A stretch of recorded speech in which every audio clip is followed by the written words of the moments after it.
Chapter 51 notice board. Capital छोड़कर वर्ग्रेव estate लौटे हुए एशर को पूरे 3 हफ्ते हो चुके थे और इतने कम वक्त में ही उसका नाम हर जगह फैल चुका था। नोबल हाउसहोल्ड्स में विस्पर्स थी, कॉमन लोगों के बीच कहानियां। कोई कह रहा था एशर हमेशा से स्ट्रांग था, बस जानबूझकर वीक एक्ट कर रहा था। कोई बोलता था वो पैदा ही प्रोडिजी हुआ था। और फिर थी वो अफवाहें, सबसे ज्यादा एग्जैजरेटेड वाली। कहते थे एशर ने अवेकनिंग के दिन 1000 एमओवीरे मार दिए। कहते थे उस दिन जमीन कांप उठी थी। सच और झूठ मिलकर एक ऐसी कहानी बन चुकी थी जो आग की तरह फैल रही थी। लेकिन वर्ग्रेव एस्टेट के अंदर कुछ भी नहीं बदला। ना कोई बधाई, ना कोई इनाम, ना कोई शाबाशी। एजरॉन तक, जिसने अपने 10वें बेटे के नाम पर हजारों प्लैटिनम कॉइन्स कमा लिए थे, उसने भी कुछ नहीं कहा, क्योंकि वर्ग्रेव फैमिली के लिए जीतना कोई अचीवमेंट नहीं होता। वो उनकी जिम्मेदारी थी, उनकी परंपरा, उनका फर्ज। हाँ, सन्स और मून्स कुछ बोलते नहीं थे, लेकिन अंदर ही अंदर वो भी हैरान थे। एशर की असली कैपेबिलिटी सिर्फ कुछ लोग ही जानते थे। एजरॉन, जो दूर से सब देख रहा था, और फर्स्ट ट्रेनिंग ग्राउंड के इंस्ट्रक्टर्स, जिन्होंने अपनी आंखों से देखा था कि कैसे एशर हर स्टेज को बिना रुके पार करता गया। और एशर ने एक भी दिन वेस्ट नहीं किया। 3 हफ्तों में उसने अपने आप को तोड़ दिया और फिर दोबारा बनाया। लाइटनिंग कंट्रोल, एस्ट्रा मैनिपुलेशन, लाइफ रैंक, हर चीज में प्रोग्रेस, हर चीज में डिसिप्लिन। घंटे बीतते गए, दिन बीतते गए, एशर एक मशीन की तरह ट्रेनिंग करता रहा, विदाउट एक्सक्यूज, विदाउट पॉज। कल उसका पहला मॉन्स्टर सब्जुगेशन होने वाला था, लेकिन आज वो स्पार कर रहा था और सामने था क्लिंटन, वेपन्स इंस्ट्रक्टर, और इस वक्त सिर्फ वही इंसान जो एशर के साथ पेस बना सकता था। एशर अब और होल्ड बैक नहीं करना चाहता था। स्टूडेंट से लड़कर सीखने का फेस खत्म हो चुका था। अगर ग्रोथ चाहिए थी तो सोर्स पे जाना ही पड़ेगा। जब क्लिंटन अवेलेबल नहीं होता, एशर दूसरे इंस्ट्रक्टर्स के पास जाता। रिक्वेस्ट नहीं, प्रपोजल होता था। और फिर फाइट।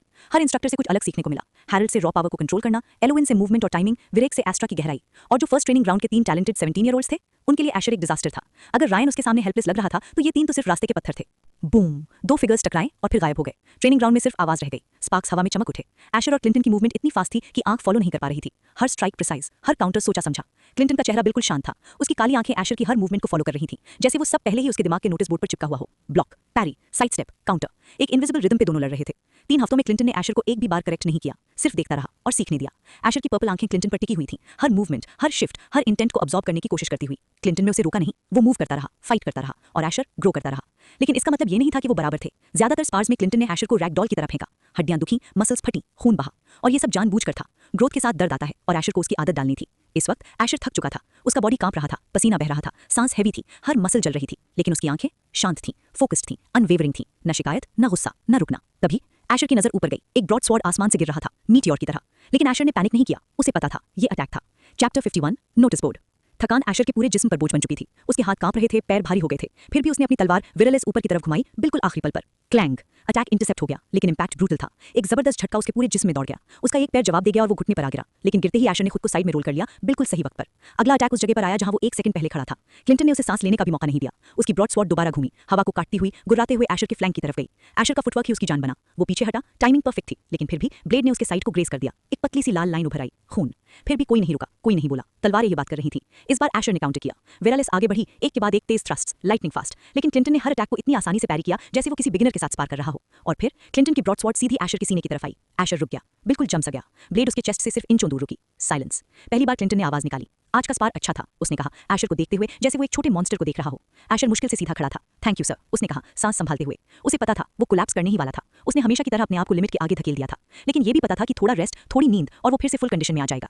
कल से तुम मॉन्स्टर सब्जुगेशन ट्रेनिंग शुरू करोगे, क्लिंटन ने कहा, हल्की सी मुस्कुराहट के साथ। Good luck tenth son. Thank you for your guidance instructor, Asher ने रिस्पेक्ट के साथ जवाब दिया। फिर वो मुड़ गया, एग्जिट की तरफ चलने लगा। हर एक कदम ऐसे लग रहा था जैसे उसका जिस्म 1000 किलो का हो, जैसे वो अपने पीछे पूरा पहाड़ घसीट रहा हो। फिर भी वो रुका नहीं, उसने शिकायत नहीं की। तब साइड से एक आवाज आई। इस पॉइंट पर ये चीटिंग नहीं लगती टेंथ सन। एशर को मुड़कर देखने की जरूरत नहीं थी, वो आवाज पहचान गया। एला, फर्स्ट ट्रेनिंग ग्राउंड के 3 टैलेंटेड स्टूडेंट्स में से एक। सब वर्ग्रेव ब्लड लाइन की वजह से है, एशर ने सिंपल सा जवाब दिया, एक हल्की सी स्माइल के साथ। कल फाइनली तुम मॉन्स्टर सब्जुगेशन ट्रेनिंग में आ रहे हो, चाहो तो मैं कुछ टिप्स दे सकती हूँ।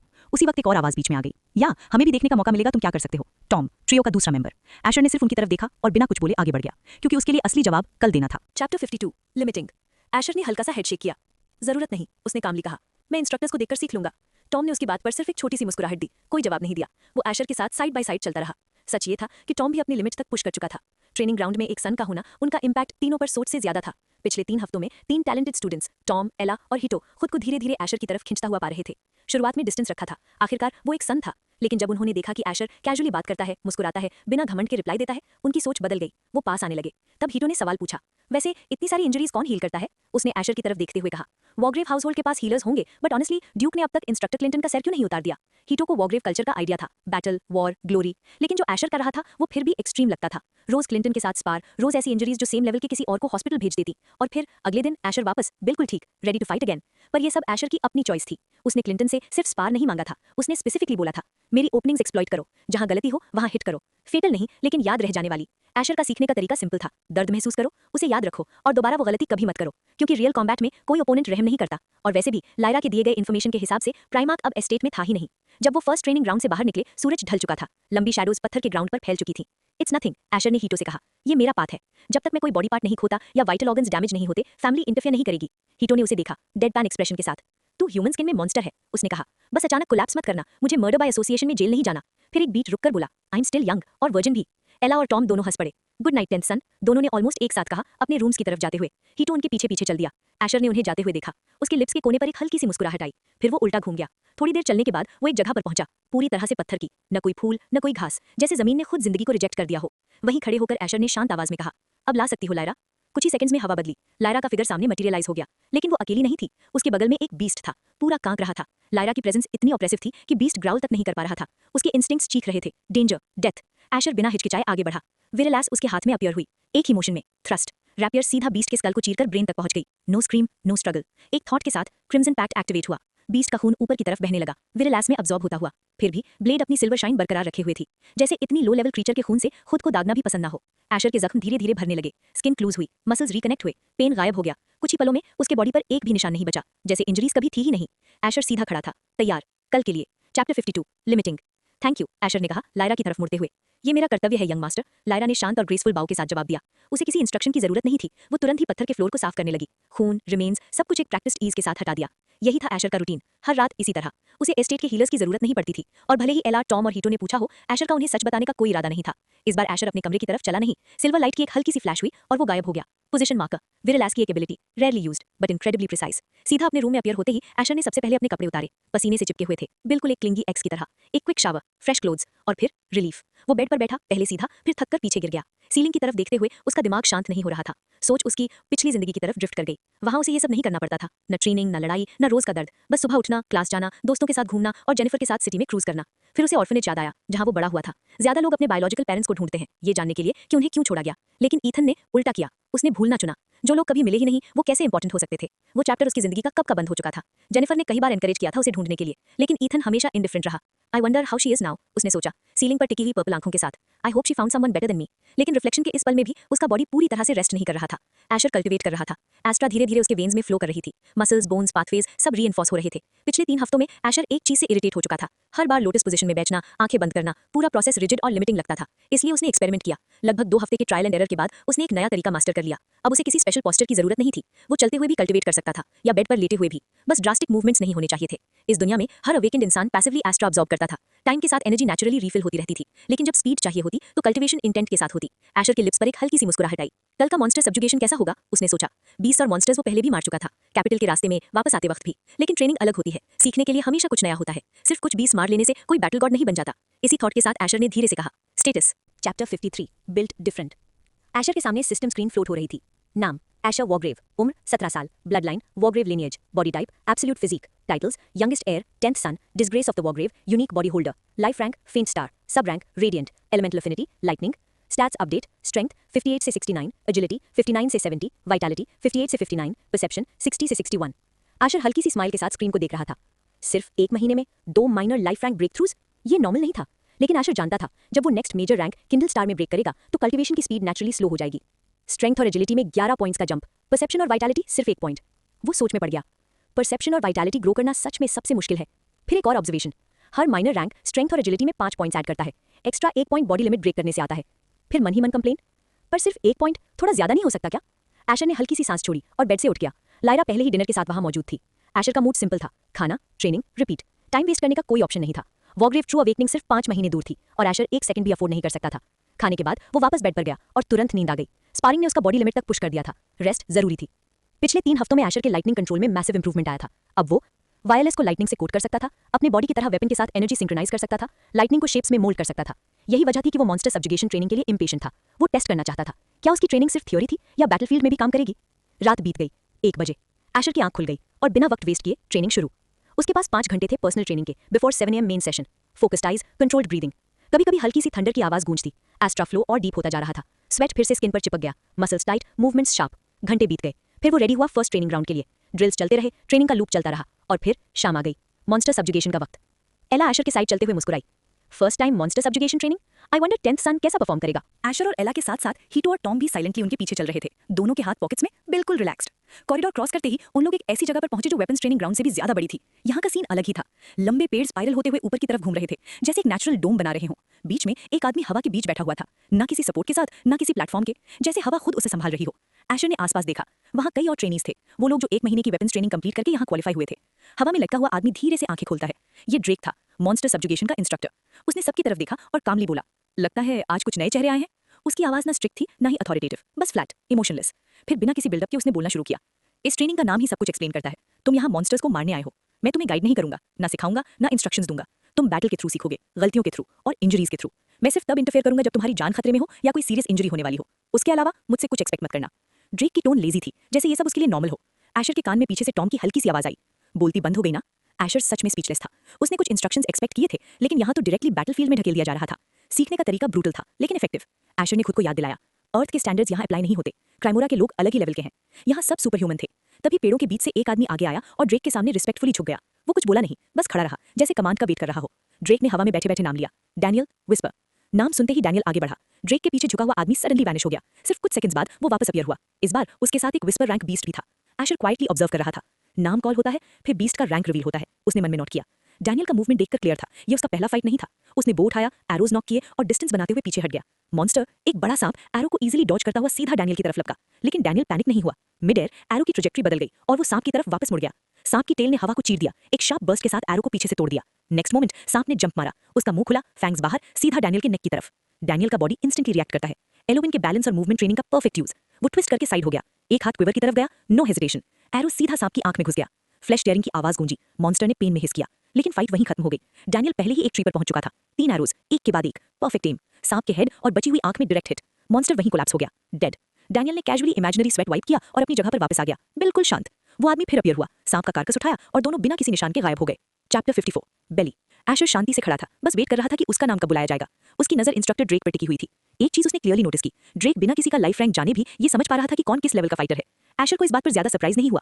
अर्थ पर जो नॉवेल्स और एनिमे उसने पढ़े और देखे थे, उनमें ऐसे लोग हमेशा होते थे जिन्हें सिर्फ देखकर ही फाइट का अंदाजा लग जाता था। या फिर एशर ने सोचा ये उसकी कोई यूनिक एबिलिटी हो सकती है।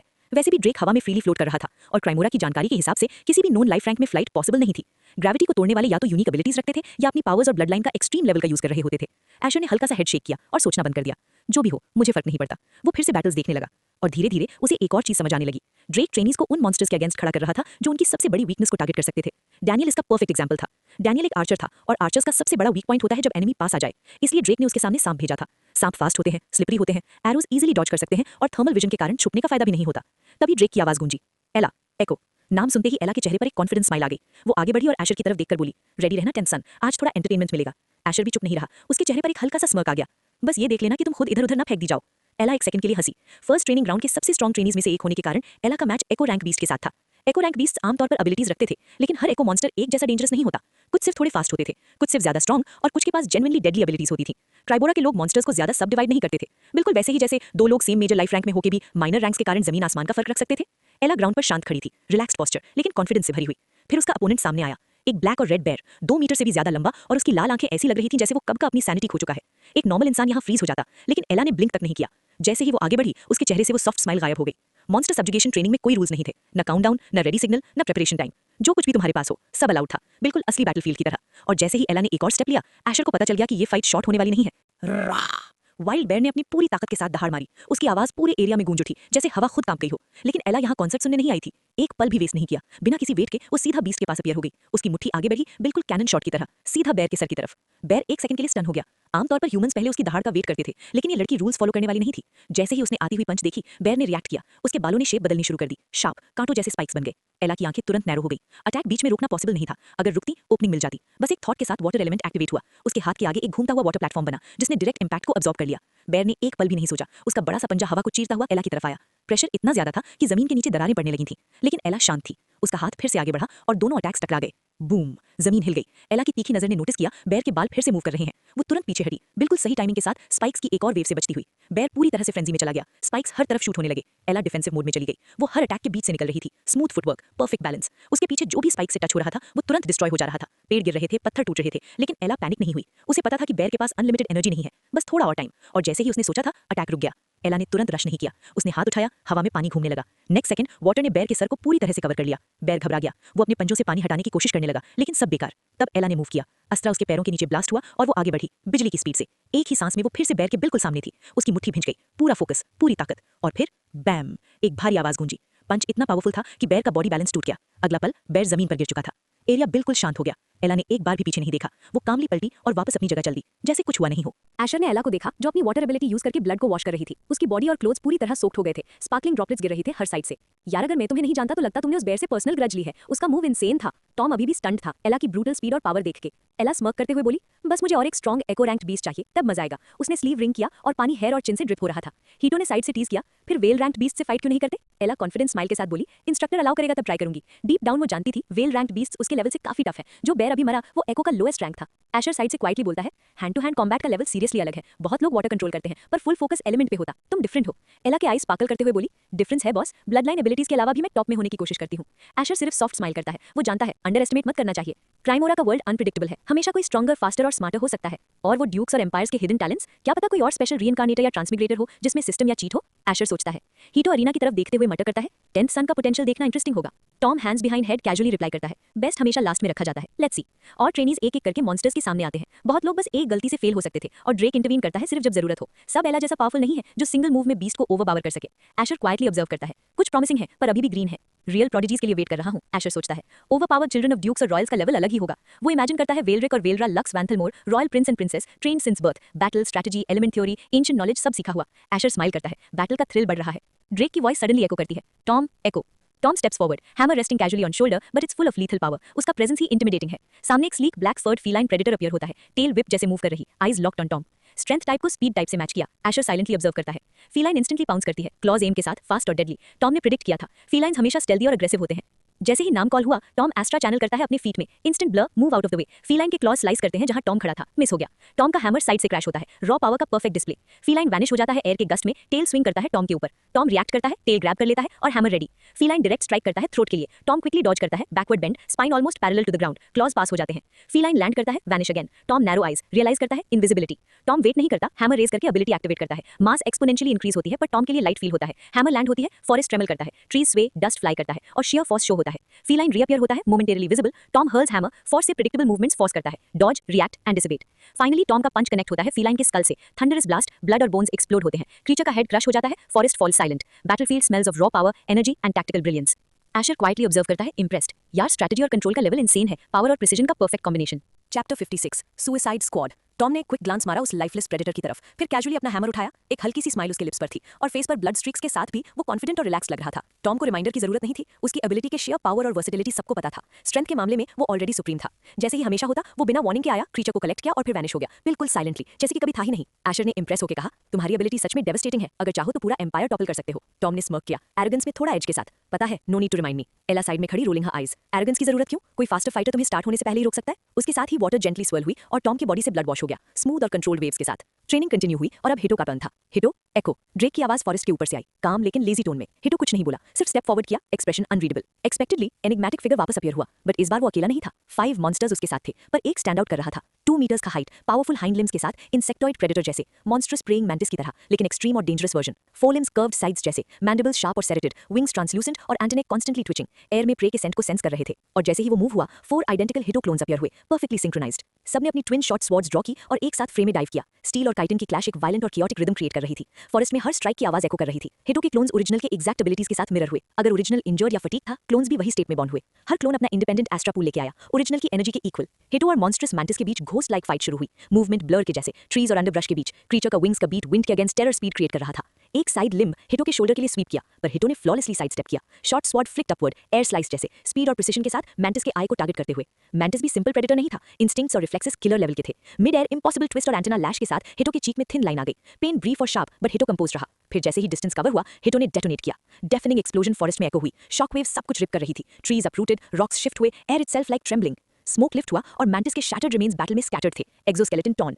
पर हिटो कहीं नहीं था, ओरिजिनल हिटो नहीं, ये क्लोन था जो इंपेंडिंग पैरालिसिस के अवेयर था और सेल्फ डेटोनेट करके मॉन्स्टर को डिस्ट्रॉय किया। सायरमोरा में नॉर्मली कोई भी सेल्फ डेटोनेट नहीं कर सकता, पर हिटो के क्लोन्स ये एक्सेप्शन थे। कंट्रोल्ड एस्ट्रा रिलीज से डिस्ट्रक्टिव बर्स्ट क्रिएट करते और कैटास्ट्रॉफिक रिजल्ट आता। रिमेनिंग मॉन्स्टर्स भी शॉक में थे, पर हिटो जीरो हेजिटेशन के साथ अटैक कंटिन्यू करते, फ्लूइड और प्रिसाइज। एक क्लोन ने इंस्टेंटली डिस्टेंस कवर किया और टारगेट एलिमिनेट किया। ओरिजिनल हिटो ने इमीडिएटली क्लोन समन कर दिया, फुल्ली रिस्टोर्ड और रेडी। नंबर रिस्टोर हुआ और कोऑर्डिनेटेड स्ट्राइक्स के साथ रिमेनिंग मॉन्स्टर्स कट डाउन कर दिए। हिटो की क्लोन्स की ब्रिलियंस ये थी कि जो क्लोन क्रिटिकल डैमेज ले वो सुसाइड यूनिट में कन्वर्ट हो जाता, लास्ट ऑफ एस्ट्रा यूज करके डेटोनेट करते, और जब लास्ट सर्व कर देता ओरिजिनल सिंपली क्लोन समन कर लेता, फुल्ली अनहार्म्ड और रेडी अगेन। क्लोन्स धीरे धीरे फेड हो गए जैसे मॉर्निंग मिस्ट, और हीटो अपनी ओरिजिनल पोजीशन में वापस आया, काम, रिलैक्स्ड, बिल्कुल अनटच्ड, ना एक स्क्रैच, ना थकान, ना ब्लड, जैसे बैटल हुआ ही ना हो।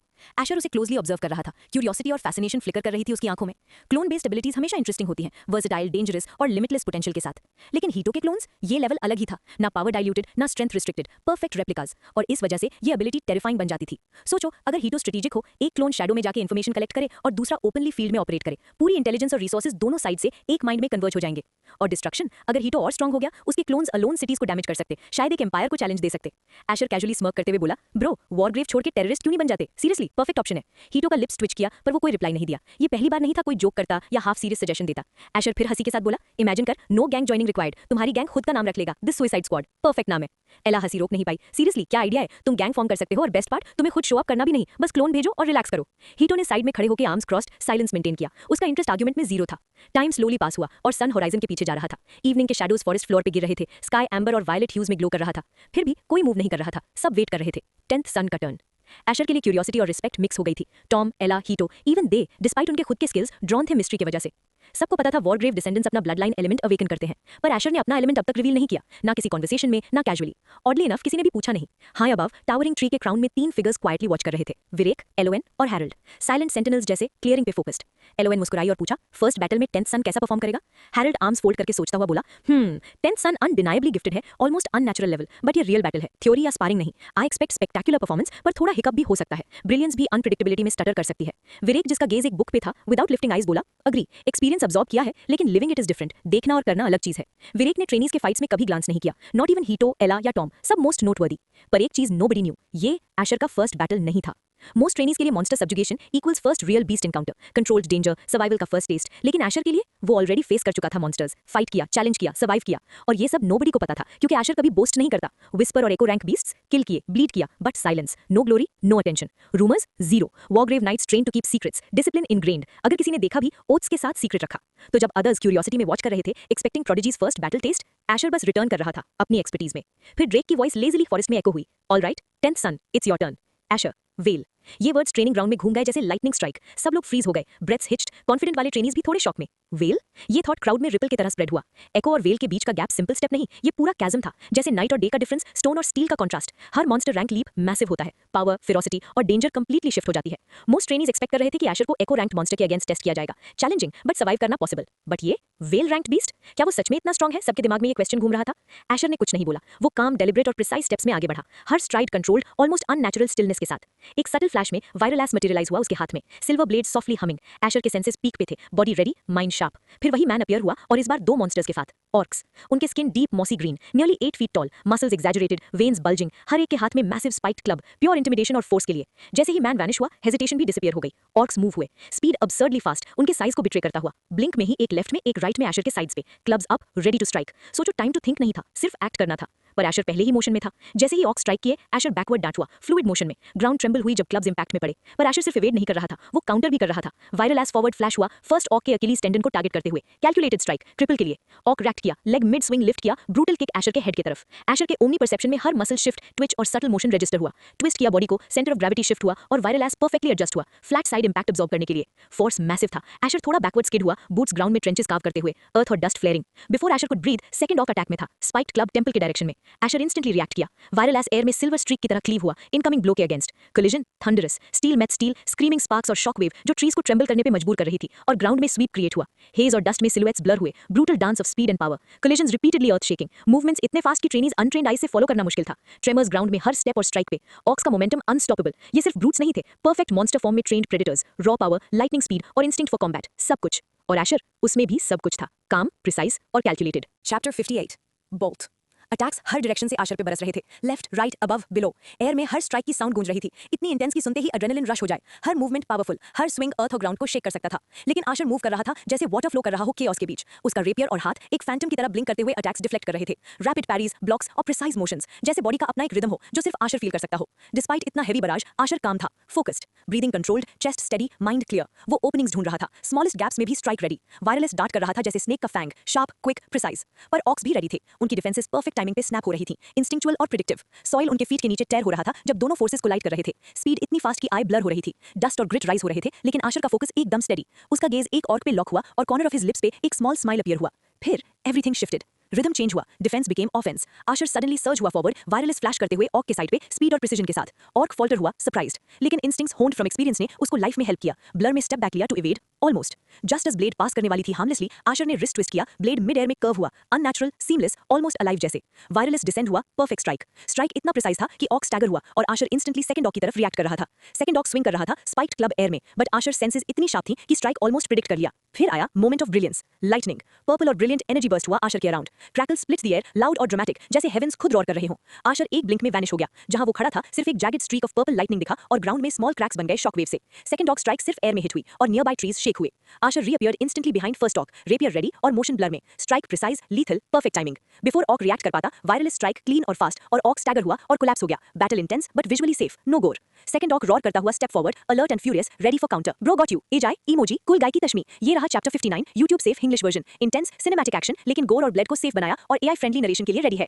रॉर, एक जबरदस्त रॉर बैटलफील्ड में गूंज उठा, एक साउंड वेव के साथ जो आशर की पोजीशन की तरफ तेज तेज बढ़ रही थी, हर चीज को पुश करने के लिए रेडी। पर आशर इंस्टेंट रिएक्ट कर गया, वायरलेस ऊपर उठ गया, ब्लेड लाइट कैच करते हुए ग्लो कर रहा था, जैसे स्टॉर्म का कंडक्टर हो। पर्पल लाइटनिंग उसके रेपियर में क्रैकल कर रही थी और थंडर की गूंज उसके पीछे फॉलो कर रही थी। एक पावरफुल और एलिगेंट मोशन में आशर ने रेपियर को स्वीप किया, एक लाइटनिंग का क्रेसेंट आर्क जो एयर में हाउल कर रहा था, एनर्जी और इंटेंसिटी से फुल। लाइटनिंग और साउंड वेव कोलाइड हुए और एनर्जी हर डायरेक्शन में एक्सप्लोड कर गई। ट्रीज शेक हुए, लीव्स और स्टोन्स मूव हुए और ग्राउंड का सर्फेस भी थोड़ा सा क्रैक हुआ शॉकवेव से। स्मोक बैटलफील्ड में छा गया, केओस और ड्रामेटिक इफेक्ट क्रिएट करते हुए। फिर एक वायलेंट गस्ट आया, स्मोक डिस्पर्स हुआ और ऑर्क अपनी मैसिव क्लब के साथ सर्च किया। बर्जर्कर मोड एक्टिवेट, स्पीड और स्ट्रेंथ एग्जैजरेटेड और फ्यूरी पूरा बैटलफील्ड फील कर रहा था। लेकिन आशर काम था, ऑर्क के वाइल्ड स्ट्राइक्स के बीच आशर एफर्टलेसली स्लिप कर गया। पर्पल लाइटनिंग वायरलेस और आशर की बॉडी में डांस कर रही थी, स्टॉर्म का विजुअल क्रिएट करते हुए। साइड स्टेप के साथ आशर ने ऑर्क के नी कैप पे प्रिसाइज स्ट्राइक किया, क्रीचर स्टैगर हुआ और क्लब ब्लाइंड स्विंग कर रहा था। आशर वैनिश हो गया, लीविंग बिहाइंड एक जैगेड बोल्ट ऑफ लाइटनिंग। एक फ्लैश में वो ऑर्क के शोल्डर के साइड अपीयर हुआ, रेपियर ब्लर में, स्ट्राइक परफेक्ट। फिर एक और फ्लैश, आशर ऑर्क के बैक साइड में अपीयर हुआ। फाइनल स्ट्राइक, वायरलेस क्लीन और स्मूथ मोशन में ऑर्क के नेक के साइड मूव हुआ और मोशन में ऑर्क कोलैप्स हो गया। बर्जर्कर फ्यूरी इंस्टेंटली फेड हो गई।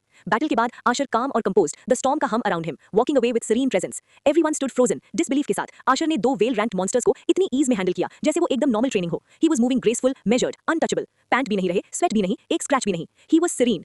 Was that really his first battle? Crowd में एक अनस्पोकन क्वेश्चन गूंज रहा था। आशर ने लाइटनिंग का एलिमेंट रिवील किया, purple lightning, vibrant and violent, जो उसके हेयर और आईज में शिमर कर रहा था। A perfect harmony. Even after witnessing the chaos and raw power, Asher didn't boast. He calmly, without a word, walked alongside Tom, Hito, and Ella, leaving the first training round. Can you stop looking at me like that? I'm not here to show off, Asher muttered, casual yet slightly exasperated. It can't be helped, Ella replied, tone half serious, curiosity in her eyes. Are all suns and moons like you? Asher shook his head, offering no answer. See you tomorrow. Good night. With that, he turned and walked away, disappearing towards his room. Chapter 59. At once. 5 महीने हो गए थे since Asher ने first training ground में monster subjugation training start किया था। उस initial session के बाद से उसकी प्रोग्रेस इतनी जबरदस्त थी कि सुन के लोग बस चुप हो जाते, स्पीचलेस हो जाते। अब एशर ने रेडिएंट किंडल स्टार रैंक में ब्रेक थ्रू कर लिया था। ऑल्दो अब उसका कल्टिवेशन स्पीड पहले जितना फास्ट नहीं था, लेकिन एशर को कोई फर्क नहीं पड़ता था। वो ऑलरेडी इतना फास्ट ग्रो कर रहा था कि नॉर्मल लोग मंथ्स या ईयर्स में भी नोटिसेबल इंप्रूवमेंट नहीं देख पाते। उस वक्त एशर ट्रेनिंग खत्म करके फर्स्ट ट्रेनिंग ग्राउंड से बाहर निकल रहा था। वेल रैंक्ड मॉन्स्टर्स और बीस्ट अब भी उसके सामने आ रहे थे, लेकिन उनका अग्रेशन और स्ट्रेंथ पहले से काफी ज्यादा था। लेकिन एशर के लिए डिफरेंस कोई मैटर नहीं करता था। उसकी ब्लेड के लिए सब कुछ बस एक एक्सरसाइज था, जैसे पाथ में रखा सूखा घास हो। वॉकिंग के दौरान टॉम ने क्यूरियोसिटी से पूछा, टेंसन, ट्रू अवेकनिंग के बारे में पता है तुम्हें? ये कॉमन नॉलेज था कि वॉग्रेव हाउसहोल्ड का एक स्पेशल अवेकनिंग रिचुअल होता है जिसे ट्रू अवेकनिंग कहते हैं, लेकिन ये यूजुअल एस्ट्रा एक्टिवेशन सेरेमनी से बिल्कुल अलग था। एशर ने सिर्फ हाँ में सिर हिलाया और बोला, नहीं, लेकिन शायद रिचुअल से पहले ब्रीफिंग मिल जाएगी। लायरा की वेग हिंट्स और अपनी एनालिसिस से एशर को लग रहा था कि ट्रू अवेकनिंग एक लाइफ और डेथ चैलेंज होगा और इसमें कोई इंटरवेंशन अलाउड नहीं होगा।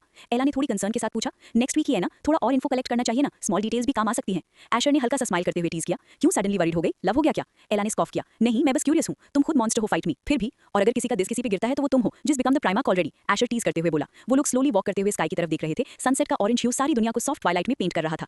एशर के अंदर भी स्लाइट नर्वसनेस थी। ट्रू अवेकनिंग में पोटेंशियली डेथ का रिस्क था और इस बार कोई सेव नहीं करेगा। पहले लाइब्रेरी में सर्च करके भी कुछ नहीं मिला। ग्रेट एल्डर से पूछा तो पता चला कि पहले 3 वॉग्रेव्स ट्रू अवेकनिंग में मर चुके थे और हाउसहोल्ड ने उन्हें सेव नहीं किया। मतलब next week safety net gone. Hito casually बोलता है, मैं क्लोन भेजकर सीक्रेटली हेल्प कर सकता हूं। एला थोड़ी शार्प टोन में बोलती है, हिटो, सन्स एंड मून्स को पता चल गया तो एग्जीक्यूशन गारंटीड है। हिटो श्रग करते हुए कहता है, फिर मैं दूसरा क्लोन भेज दूंगा। एला गिव अप आर्ग्यूइंग। हिटो की क्लोन्स एग्जैक्ट कॉपीज थे। इंस्पेक्शन से भी रियल बॉडी ही शो होती थी। ओनली वे डिफरेंशिएट करना था फोर्सफुली क्लोन क्रिएट करने को बोलना। एशर ने काम टोन में बोला, ले लेटर गाइस, और जैसे ही उसने कुछ डिस्टेंस वॉक किया वो वैनिश हो गया और इंस्टेंटली अपने रूम में अपीयर हुआ। Lyra, dinner immediately, no time to waste. Lyra तुरंत कंप्लाई कर गई। एशर को हर सेकंड का यूज करना था, एक वीक ही बचा था। क्विक बात के बाद वो टेबल पर बैठा। लायरा ने केयरफुली डिनर अरेंज किया। एशर ने कामली पूछा, कुछ बदला स्टेट में लायरा? लायरा ने वो किया और सॉफ्टली जवाब दिया, यस यंग मास्टर, फर्स्ट सन मैड्रिक वॉरग्रेव कुछ आवर्स पहले वापस आए हैं। प्राइमार्क भी इस मॉर्निंग वापस आए आफ्टर आप फर्स्ट ट्रेनिंग ग्राउंड गए थे। एशर चुप रहा। फादर और फर्स्ट सन उसके दिमाग में एको हुआ। दोनों उसके पहले अवेकनिंग के टाइम भी प्रेजेंट थे और अब वापस आए। ऑल्दो एशर भी प्राइमार्क को डायरेक्टली नहीं देखा था, लेकिन उसे डाउट नहीं था कि वो दूर से देख रहे थे। एशर ने कामली पूछा, और कुछ? लायरा ने बोला, कुछ भी नहीं बदला यंग मास्टर, लेकिन जो ट्रू अवेकनिंग्स मैंने देखे हैं सारे सन्स एंड मून्स एक्सपेक्टेड हैं एस्टेट में वापस आने के लिए। एशर फ्रीज हो गया। उसकी वर्ड्स एको कर रही थी उसके दिमाग में।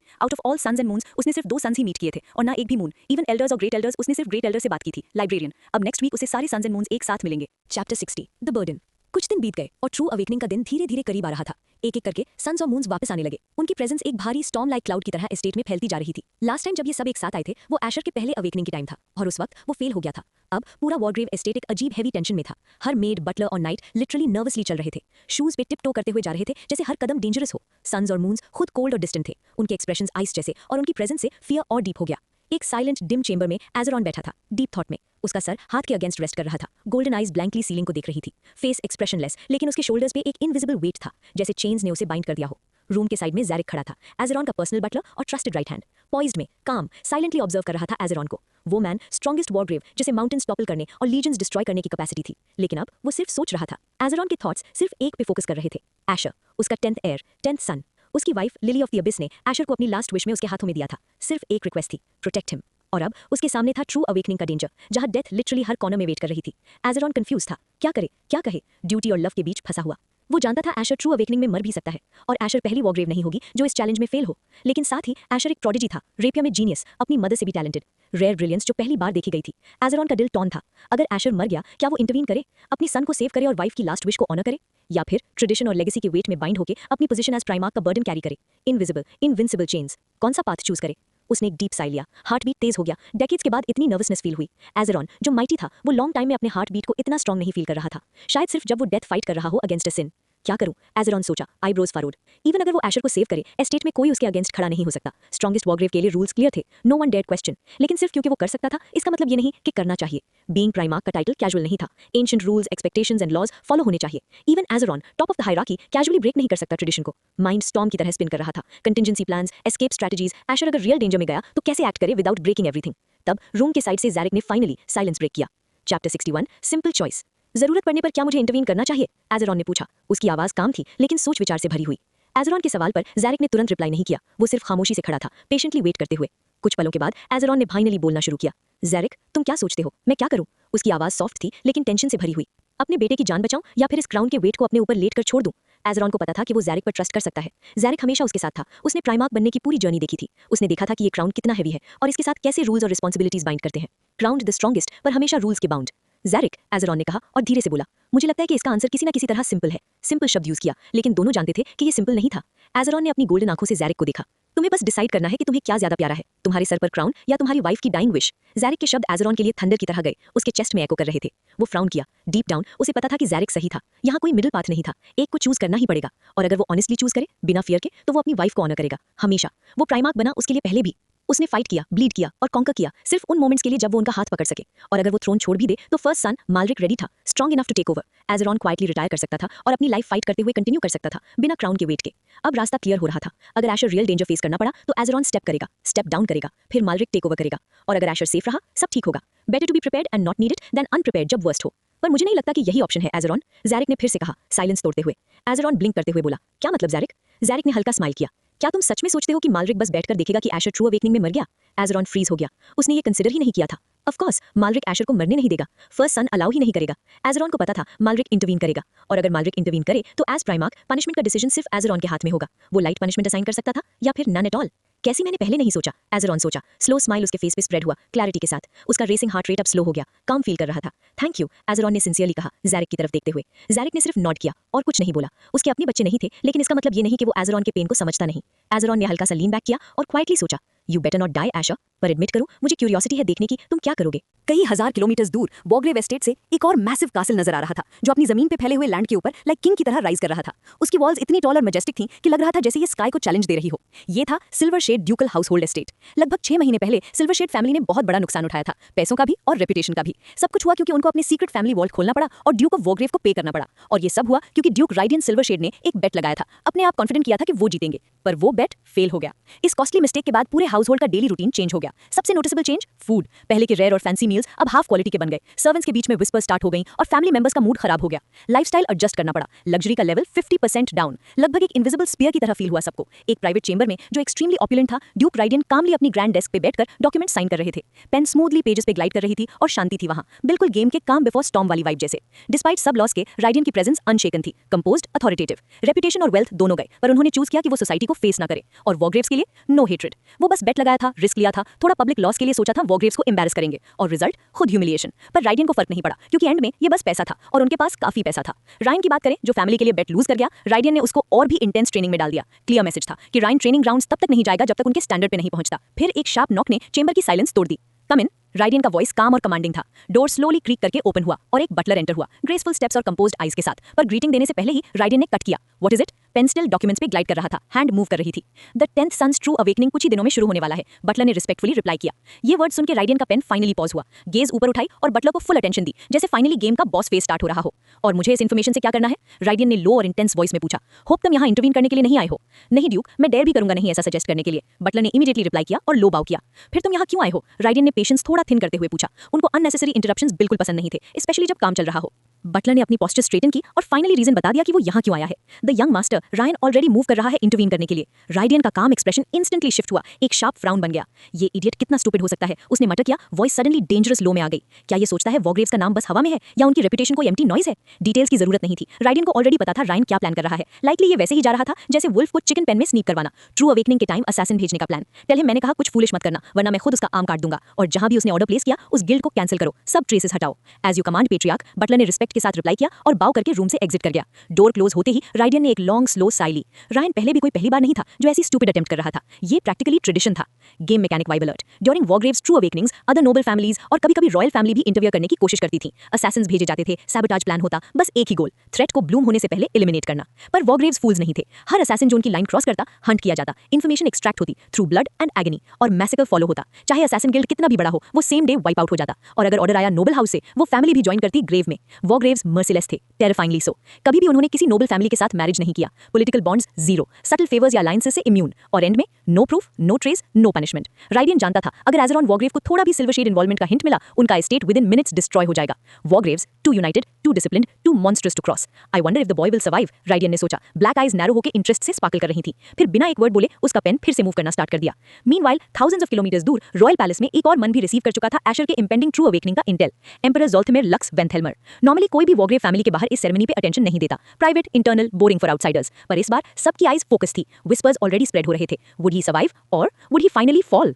एशर अपने बेड पे लेटे हुए नजर आ रहा था। मॉर्निंग सन के गोल्डन रेज विंडो से रूम में सॉफ्टली फॉल हो रहे थे। उसकी आईलिड्स थोड़ी फ्लिकर हुई और फाइनली उसने अपनी नींद से स्टर किया। टाइम देखते ही पता चला ऑलरेडी 12 PM से भी ज्यादा हो गया था। एशर बेड से उठकर स्ट्रेच करते हुए एक सैटिस्फाइड साई छोड़ा। पूरे बॉडी को फील हो रहा था जैसे हर मसल रिलैक्स हो रहा हो। वंडर कब लास्ट टाइम इतनी देर सोया था मैं? एशर ने सोचा और बेड से जंप मार दिया। कल ट्रू अवेकनिंग सेट है और एशर को ऑफिशियली ट्रेनिंग स्किप करने का प्रिविलेज मिला था। फर्स्ट ट्रेनिंग ग्राउंड की ट्रेनिंग स्किप करके रेस्ट और प्रिपेयर करना अलाउड था। फिर भी एशर को पूरी तरह समझ नहीं आया था कि एक्चुअली प्रिपेयर करने का मतलब क्या है। पर कोई टेंशन नहीं, ऑफिशियली एक्सक्यूज था, इसलिए आज सिर्फ बॉडी नेचुरली उठने तक सो गया। आज कोई रिगरस ट्रेनिंग नहीं होने वाली थी, even personal training on hold थी। सब कुछ वेट कर सकता था। ट्रू अवेकनिंग के बाद एशर ने टाइम वेस्ट किए बिना बाथरूम की तरफ स्टेप लिया, क्विक बाथ ली, फ्रेश क्लोथ्स पहने, और जैसे ही परफेक्ट टाइमिंग मिला लायरा एंटर हुई, काट हाथ में लेके, बिल्कुल एनपीसी वाइब के साथ। वो क्वाइटली फूड टेबल पे रख गई। वैरायटी और क्वांटिटी देखते ही एशर का आईब्रो रेज हो गया। क्या ओकेजन है? क्यूरियोसिटी के साथ पूछा एशर ने। लायरा ने जेंटल स्माइल के साथ रिप्लाई दिया, यंग मास्टर कल आपका ट्रू अवेकनिंग है, मैं बस इंश्योर कर रही हूँ कि आपका स्टमक फुल हो जाए ताकि एनर्जी पूरा मिले। एशर ने उसको देखा और प्लेफुल नैरोइंग आइज किया। आर यू श्योर ये फियर नहीं है कि मैं कल मर जाऊंगा और बस ओवरफीड कर रही हो एक लास्ट मील के लिए? लायरा ने सॉफ्टली चकल किया और हेड शेक किया। यंग मास्टर आप सबसे टैलेंटेड वॉग्रेव हो जो एग्जिस्ट करते हैं और मैं फुली कॉन्फिडेंट हूँ आप अलाइव वापस आएंगे। टोन में 100% एश्योरेंस था, फेलियर का आइडिया ही नहीं। एशर थोड़ा कंफ्यूज था, ये कॉन्फिडेंस कहाँ से आया? उसका खुद का ट्रू अवेकनिंग का रिस्क रियल था, प्रोबेबिलिटी ऑफ डेथ हाई थी, फिर भी लायरा का फेस बिल्कुल काम। हम दोनों लास्ट टाइम से ब्लड लाइन के शुरू होने के बाद यहाँ नहीं थे, तुम कैसे श्योर हो कि मैं मोस्ट टैलेंटेड वॉग्रेव हो एवर? एशर ने डिशेस की तरफ ग्लांस करते हुए बोला। लायरा ने कुछ नहीं कहा, बस एक छोटा बाउ किया और रूम से क्वाइटली एग्जिट कर गई। उसका पोजीशन डोर के बाहर मेंटेन हुआ जैसे एनपीसी ड्यूटी हो। Why does this feel like last supper from previous world? Asher ने सोचा, लिप्स ट्विच करते हुए स्लाइटली अम्यूज्ड। फिर उसने अटैक मोड की तरह खाना डिगिन किया। कुछ ही देर में खाना फिनिश हुआ। लायरा ने डिशेस स्विफ्टली क्लियर किए। एशर उठा और डिसाइड किया आज का दिन वॉग्रेव एस्टेट एक्सप्लोर करने के लिए यूज करेगा। शायद कुछ मून से भी मिल ले। उसने सिस्टर से अब तक कभी मुलाकात नहीं की, पर जैसे ही एशर डोर ओपन करने वाला था, वहां ज़ैरिक ऑलरेडी खड़ा था, hand mid knock raised. Even with omni perception ये मैन सेंस नहीं हो रहा। How strong can a butler be? Asher सोचा। अगर एशर का आइज डायरेक्टली ज़ैरिक पे नहीं होते तो वो कंप्लीटली ऑमनी परसेप्शन से बाईपास हो जाता, जैसे वो एग्जिस्ट ही नहीं करता। But he is primarch's right hand man. Okay, this level of skill necessary. Asher ने रीजनिंग की। ज़ैरिक कैजुअली पूछा, 10th सन, क्या कुछ फेस पे लगा है? एशर बस स्टेयर करता रहा, एनपीसी वाइब के साथ। ये बटलर गेम के स्टेल्थ बॉस जैसे लग रहा था। क्या काम है आपका ज़ैरिक? एशर ने क्वेश्चन को इग्नोर करते हुए पूछा। प्राइमार्क आपकी प्रेजेंस डिमांड करते हैं, ज़ैरिक ने रिप्लाई दिया और फिर हील टर्न करके आगे बढ़ गया। एशर बिना क्वेश्चन किए फॉलो कर गया। जल्दी ही वो खड़ा था प्राइमार्क के सामने। प्राइमार्क को सल्यूट करता हूँ, एशर ने रिस्पेक्टफुली बाउ करते हुए कहा। Life must be really easy for you, इतना लेट तक सोकर उठना, एज़ेरॉन ने रिमार्क किया, शार्प गोल्डन आइज एशर पे फोकस करते हुए। एशर थोड़ी देर साइलेंट रहा, सोचता हुआ, सीरियसली मेरे लेट उठने पे कंप्लेन कर रहे हैं? नो प्राइमार्क, एशर ने इवनली रिप्लाई किया। बस रात तक ट्रेन किया था, क्योंकि आज ट्रेनिंग स्किप कर दिया था। चाहा कि ट्रू अवेकनिंग के लिए फुली रेडी हूँ। उसकी वॉइस काम थी, हैंड्स बिहाइंड बैक क्लास्प्ड थे, पोस्चर परफेक्ट था, जैसे एक एलीट सोल्जर। अवेकनिंग के बारे में क्या तुम जानते हो इसका मतलब क्या है? एज़ेरॉन ने पूछा, अभी भी क्लोजली ऑब्जर्व करते हुए। एशर की पर्पल आइज मीट किए प्राइमार्क के गोल्डन आइज से, ब्लिंक नहीं हुआ, फॉल्टर नहीं हुआ। फाइनली ब्रीफ करने वाले हैं क्या? एशर ने सोचा। एक स्पार्क ऑफ होप अंदर इग्नाइट हुआ। नो पेट्रियार्क, एशर ने रिस्पेक्टफुली जवाब दिया। तो फिर तुमको पता चलेगा during the true awakening, Azeron ने सिंपली स्टेट किया। एशर की छोटी सी flicker of joy instantly extinguish हो गई। एक्सप्रेशन न्यूट्रल रखा। वो कुछ नहीं बोला, बस साइलेंटली वेट करता रहा for Azeron to continue. I have a mission for you, Azeron ने कामली ऐड किया। माय फर्स्ट मिशन, एशर ने इंटरनली इंटरेस्ट ग्रो करता हुआ फील किया। उसने सुना था whispers about infamous Wargrave missions, पर कभी सीरियसली नहीं सोचा था। हमेशा लगता था फार ऑफ माइलस्टोन जैसे। पर एक चीज कंफर्म थी, every mission had a reward. Your mission, Azeron ने कहा, आइज कभी एशर से हटाए नहीं, is to come back alive. ये तुम्हारा फर्स्ट मिशन है as a Wargrave. Asher response form करने से पहले एज़ेरॉन ने फाइनलिटी के साथ कंटिन्यू किया। You are dismissed. एशर फिर से बाउ किया और रूम से स्टेप आउट कर गया। जैसे एक्सपेक्ट किया था, लायरा ऑलरेडी वेटिंग थी। बिना एक वर्ड बोले एशर रैंडम डायरेक्शन में वॉक करता रहा, डीप इन थॉट। वो प्राइमार्क को समझ नहीं पा रहा था।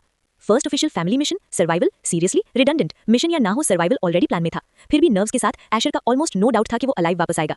आफ्टर ऑल, उसने 5 मंथ्स पहले अपना रूम टेलीपोर्टेशन लोकेशन मार्क कर दिया था। अगर ट्रू अवेकनिंग के दौरान जेन्युइन डेंजर आए, एशर सिंपल रन अवे कर सकता था, चाहे वॉरग्रेव एस्टेट से कितना भी दूर हो। और ये था ट्रम्प कार्ड, सिर्फ लायरा को पता था। परफेक्ट बैकअप प्लान, कोई नहीं जाने कि मैं कभी भी एस्केप ऑप्शन यूज कर सकता हूँ, एशर एक स्मॉल स्मर्क के साथ सोचा। जैसे ही एशर रूम से बाहर निकला, एज़ेरॉन वॉरग्रेव ने एक लॉन्ग साई छोड़ा। ये मिशन असल में बस एक एक्सक्यूज थी, अपने बेटे को रिवॉर्ड देने का तरीका, एक साइलेंट कॉम्पेंसेशन उस चीज के लिए जो वो अपनी पोजीशन की रिस्ट्रिक्शंस की वजह से कभी कर नहीं पाया, उसको सेव करना। एज़ेरॉन अपने थॉट्स में डूबा ही था कि डोर ओपन हुआ और एक आदमी एंटर हुआ, over 8 feet tall, broad frame, calm smile के साथ। द फर्स्ट सन, मैलरिक वॉरग्रेव। एज़ेरॉन ने उसकी प्रेजेंस का सेंस कब का कर लिया था। तो प्रोडिगल सन को आज याद आ ही गया कि उसका बाप भी एग्जिस्ट करता है, एज़ेरॉन ने ड्राई टोन में कहा, जबकि मैलरिक कामली आके बैठ गया। फादर, मैं ऑलमोस्ट 30 का हूँ, हर बार घर आने पे आपसे मिलना कंपलसरी थोड़ी है। एज़ेरॉन ने स्नॉट किया। कौन सा पेरेंट नहीं चाहेगा कि बच्चे का चेहरा देखे जब वो काम से वापस आए? तुम्हारे सिबलिंग्स आए मिले मुझसे, पर तुम। उसकी आईज नैरो हो गई। तुमने एक्ट किया जैसे मैं एग्जिस्ट ही नहीं करता, जबकि हम दोनों सेम दिन सबसे पहले वापस आए थे। सच ये था कि मैलरिक और एज़ेरॉन दोनों सेम डे रिटर्न हुए थे, पर मैलरिक ने 7 दिन में एक बार भी विजिट नहीं किया। तो आप खुद क्यों नहीं आए मुझे ग्रीट करने? मैलरिक ने काउंटर किया, आईब्रो रेज करते हुए। मैं इतना तो डिजर्व करता हूं ना। जब तुम प्राइमार्क बन जाओगे तब आऊंगा, एज़ेरॉन ने स्मर्क के साथ रिप्लाई किया। मैलरिक चकल कर गया। फादर, आपकी स्कीमिंग एबिलिटी 0 है। अगर आप चाहते हो मैं इतनी जल्दी प्राइमार्क बनूं तो थोड़ा और दिमाग लगाइए। ओ, एज़ेरॉन का टोन शार्प हो गया। बस क्योंकि तुम नोबल पॉलिटिक्स में थोड़ा स्कीम करने लग गए हो, तुम्हें लगता है तुम मुझसे बात पलट सकते हो? उसके मूड के साथ ही एंडर, वो ever watchful spectral spear, instantly appear हो गया, एनर्जी से हम करता हुआ, जैसे बस ऑर्डर का वेट कर रहा हो। मैलरिक ने साई किया। फादर, स्पीयर हटा दीजिए ना, मैं यहाँ फाइट के लिए नहीं, बस एक बेटा अपने लवली फादर को विजिट करने आया हूँ। मेरे जैसे बाप का बेटा तुम हो ही नहीं, एज़ेरॉन ने बिना रुके जोक मारा। तुम अडॉप्टेड हो, जल्दी तुम्हें तुम्हारे रियल पेरेंट्स को वापस कर दूंगा। जैसे ही बैटल का चांस गया, एंडर एक डिसअपॉइंटेड हम के साथ वैनिश हो गया। मैलरिक ने कुछ नहीं कहा, ये सब उसके लिए नॉर्मल था। ये एज़ेरॉन का वो साइड था जो आयरन मास्क के पीछे छुपा रहता, जो दुनिया को रेयरली दिखता। मैलरिक ने कामली अपनी स्पेस रिंग से एक बॉटल निकाली, साथ में 2 ग्लास कप्स, दोनों के लिए अल्कोहल पोर की। यंगेस्ट कैसा है? मैलरिक ने सिप लेते हुए पूछा। एज़ेरॉन ने बॉटल को घुमा के देखा, क्यूरियोसिटी से। ये अल्कोहल तुमने कहाँ से ली? मैंने ऐसा टेस्ट कभी नहीं किया। बस किसी को एम्प्लॉय किया है, मैलरिक ने कैजुअली रिप्लाई किया। उसका टैलेंट ये है कि वो किसी भी ड्रिंक को बाकी सबसे बेटर बना देता है। और बिना रुके बिना रिपीट किए मैलरिक ने क्लियरली शो कर दिया कि एशर का आंसर वो बाद में भी ले सकता है। Game of minds had already begun. इस अल्कोहल का थोड़ा स्टॉक मुझे भी भेजना, एज़ेरॉन ने कहा, और पूरा ग्लास एक ही बार में शॉट की तरह गल्प कर गया। बिना रुके उसने खुद के लिए दूसरा ग्लास भी पोर कर लिया। फिर उसके चेहरे पर एक रेयर स्माइल आई। और जहां तक तुम्हारे भाई की बात है, उसने मेरी सारी टैलेंट इनहेरिट कर ली है, मैलरिक ने स्मर्क किया। मुझे तो याद है आप बोलते थे कि मैंने आपकी सारी टैलेंट इनहेरिट की है। यू विश, एज़ेरॉन ने ग्रंट के साथ रिप्लाई किया। फिर उसने बोलना शुरू किया और रुकने का नाम ही नहीं लिया। एज़ेरॉन ने एशर की पूरी जर्नी रिकाउंट करनी शुरू कर दी, अवेकनिंग से लेके ट्रेनिंग प्रोग्रेस, डिसीजंस, अचीवमेंट्स, हर छोटी डिटेल, एक भी चीज मिस नहीं हुई। ये लेस एक्सप्लेनेशन और ज्यादा प्राउड ब्रैगिंग लग रहा था। मैलरिक क्वाइटली सुनता रहा, वो किसी भी इवेंट के टाइम प्रेजेंट नहीं था, इसीलिए ये सब उसके लिए नया था। उसने सिर्फ एक बात सुनी थी कि एशर ने किसी रायन नाम के बंदे को हराया था। मेमोरी स्कैन की, कुछ याद नहीं आया। इररेलेवेंट एनपीसी, मैलरिक ने इंटरनली लेबल लगा दिया। वो बस नॉट करता रहा, एज़ेरॉन को बोलने देता रहा और बोस्ट करने देता रहा। फिर अचानक, अगर कल एशर मरने वाला हो, मैलरिक ने कामली पूछा, तो क्या फादर इंटरवीन करेंगे? नहीं, एज़ेरॉन ने इंस्टेंटली रिप्लाई किया, 0 हेजिटेशन। क्यों? मैलरिक ने पूछा, जेन्युइनली सरप्राइज्ड। उसने एक्सपेक्ट किया था कि आंसर येस होगा। वो जानता था कि एज़ेरॉन एशर के लिए कितना केयर करता है। क्योंकि एजरॉन ने स्लाइट स्माइल के साथ कहा, क्योंकि जब मुझे पता है कि तुम करोगे। मैल्ड्रिक फ्रीज हो गया, बस 1 सेकंड के लिए, फिर समझ आ गया। तो क्या फादर ने फाइनली दिमाग यूज करना शुरू कर दिया है, या फिर मैं आजकल ज्यादा प्रेडिक्टेबल हो गया हूं? मैल्ड्रिक ने अंडर ब्रेथ मर्मर किया। एजरॉन ने क्लियरली सुन लिया। अगर मुझे दिमाग यूज करना नहीं आता तो क्या मैं सिल्वर शेड की आधी ईयरली अर्निंग्स निकाल पाता? ये तुम भी पुल ऑफ नहीं कर सकते। मैल्ड्रिक ने रिप्लाई नहीं किया। उसके हिसाब से एजरॉन बस लकी था और राइट टाइम पे कोई अननोन कार्ड प्ले कर गया था। मुझे नहीं लगता यंगेस्ट को कल बचाने की जरूरत पड़ेगी, मैल्ड्रिक ने स्माइल के साथ कहा। और तुम्हें ऐसा क्यों लगता है? एजरॉन ने कामली पूछा, एक और ग्लास पॉर करते हुए। क्योंकि मैल्ड्रिक की गेज थोड़ी डिस्टेंट हो गई, क्योंकि वो स्पेशल है। रूम के बाहर कहीं और उसके थॉट्स ड्रिफ्ट कर गए। इनफ यंगेस्ट की बात। एजरॉन ने टोन बदला। तुम बताओ, सब ठीक चल रहा है? किसी को हैंडल करने के लिए बाप की हेल्प चाहिए? मॉक कंसर्न क्लियर था। सब स्मूथ चल रहा है, मैल्ड्रिक ने रिप्लाई किया, ग्लास को स्वेल करते हुए। बस कुछ की पीसेस का वेट कर रहा हूं, फिर मैं फॉलन हेवन में सारे इमोवेराई माइप आउट कर दूंगा। मैं आ सकता हूं? एजरॉन ने पूछा। वॉइस में थोड़ी एक्साइटमेंट थी। नोप, मैल्ड्रिक ने सीधा जवाब दिया। प्रे शेयर करनी पड़ी तो फन ही खत्म हो जाएगा। एजरॉन चकल कर गया और नॉट किया। उसका पहला बेटा हमेशा चीजें अकेला ही हैंडल करता था। इस लाइफ में कब मुझे इस ब्रैड की मदद करने का चांस मिलेगा? एजरॉन ने एक साइलेंट साई के साथ सोचा। फादर और सन की कॉन्वर्सेशन शाम तक चलती रही, जब तक नेक्स्ट डे का वेट करते रहे। पर वो अकेले वेट नहीं कर रहे थे, हर वॉकग्रेव कर रहा था। Chapter 64 second moon. आशर बिना किसी फिक्स डायरेक्शन के वॉकग्रेव एस्टेट के अंदर वॉक कर रहा था। उसे याद आया जब उसने ट्रांसमाइग्रेशन के बाद पहली बार अपना रूम छोड़ा था, तब जो ऑपुलेंस और स्केल उसने देखा था वो ऑलमोस्ट ओवरवेलमिंग था। नाइट्स को ट्रेनिंग करते हुए देखना अब भी याद था। इवन अभी तक एशर उनकी स्पीड के साथ कीप अप नहीं कर पाता, चाहे वो कितनी भी कोशिश कर ले। उसके पीछे लायरा स्टेडी और कंपोज स्टेप्स के साथ चल रही थी। एशर के अनलाइक उसके चेहरे पे कोई एंजाइटी नहीं थी। वो अपने यंग मास्टर को अच्छे से जानती थी, शायद सबसे ज्यादा। उसे पता था अगर एशर चाहे तो ट्रू अवेकनिंग के दौरान इजीली एस्केप कर सकता है। पिछले 5 महीने में उसने खुद देखा था एशर अपने रूम में टेलीपोर्ट करना बार बार। चाहे लायरा को ये ना पता हो कि एशर अब कितना स्ट्रांग हो चुका है, एक बात पे उसका कोई डाउट नहीं था, वो वापस आएगा वॉकग्रेव एस्टेट में उसके पास। एशर एक कॉर्नर कट करने ही वाला था कि उसकी ओमनी परसेप्शन इंस्टेंटली एक्टिवेट हो गई। उसके स्टेप्स एक स्प्लिट सेकंड के लिए रुके, फिर वो नॉर्मली आगे बढ़ गया। जैसे ही वो कॉर्नर के उस पार आया, उसने उसे देखा। उसकी एक सिबलिंग, एक जैसे वो कभी मिले ही नहीं थे। वो 6 फीट से ज्यादा टॉल थी, फ्लोइंग ग्रीन हेयर के साथ और डीप ब्लैक आईज के साथ। उसकी figure pure definition of elegance और डेंजर थी। स्लिम, परफेक्टली कर्व्ड वेस्ट, जैसे अपर और लोअर बॉडी को फ्लॉलेस बैलेंस में कनेक्ट कर रही हो। हॉलवे की लाइटिंग उसकी स्किन पे सॉफ्टली बाउंस हो रही थी, जैसे वॉकग्रेव ब्लड लाइन खुद उसकी ब्यूटी स्कल्प्ट करके थका हो। और ये सरप्राइजिंग भी नहीं था, वो थी करंट प्राइमार्क की फर्स्ट डॉटर। उसकी वेस्ट पे बेल्ट बंधी थी जिसमें मल्टीपल डैगर्स नीटली फास्टेंड थे, हर एक फेंटली ग्लीम कर रहा था। एशर की ओमनी परसेप्शन के अंदर और भी डैगर्स सेंस हो रहे थे, बॉडी के अलग अलग पार्ट्स में हिडन, इतने परफेक्टली कि नॉर्मल लोग नोटिस भी ना कर पाएं। उसने स्लीक ब्लैक टॉप पहना था जो बेली बटन की थोड़ा ऊपर एंड होता था, साथ में मैचिंग ब्लैक ट्राउजर्स और ग्लव्स। उसके स्टेप्स ऑलमोस्ट साउंडलेस थे, जैसे फ्लोर भी उसकी प्रेजेंस रजिस्टर ना कर रहा हो। The second moon, Vuthenia Wargrave. Asher की डिस्टिंक्ट पर्पल आइज उसकी ब्लैक आइज से मिली। वॉकग्रेव फैमिली का signature expressionless look clearly visible था, लेकिन जैसे ही वुथेनिया ने एशर को देखा, वो स्माइल कर उठी और एशर बोलता उससे पहले ही, अगर ये यंगेस्ट जीनियस नहीं तो कौन है?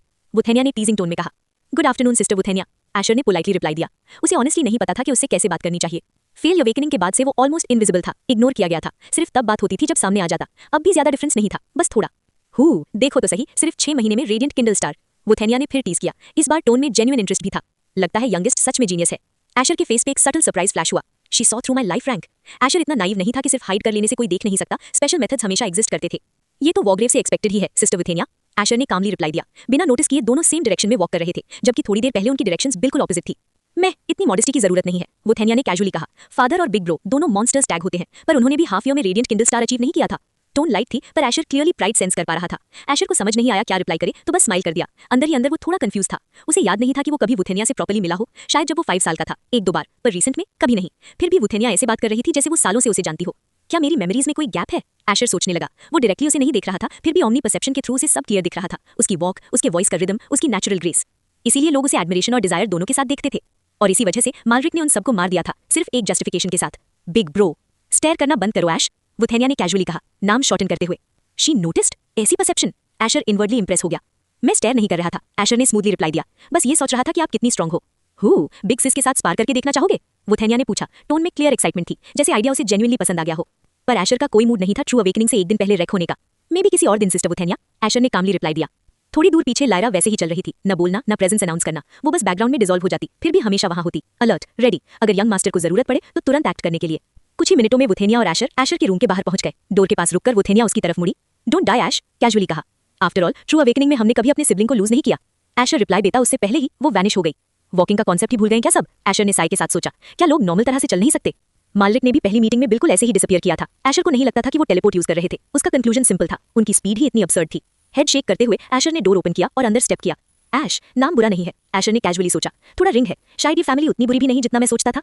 उसने फर्स्ट सन और सेकंड मून को दोनों को मीट कर लिया था, और दोनों ही सरप्राइजिंगली डिसेंट लोग निकले। सिर्फ 9th सन अलग केस था, पर ऑनेस्टली एशर को उससे कोई फर्क नहीं पड़ता था।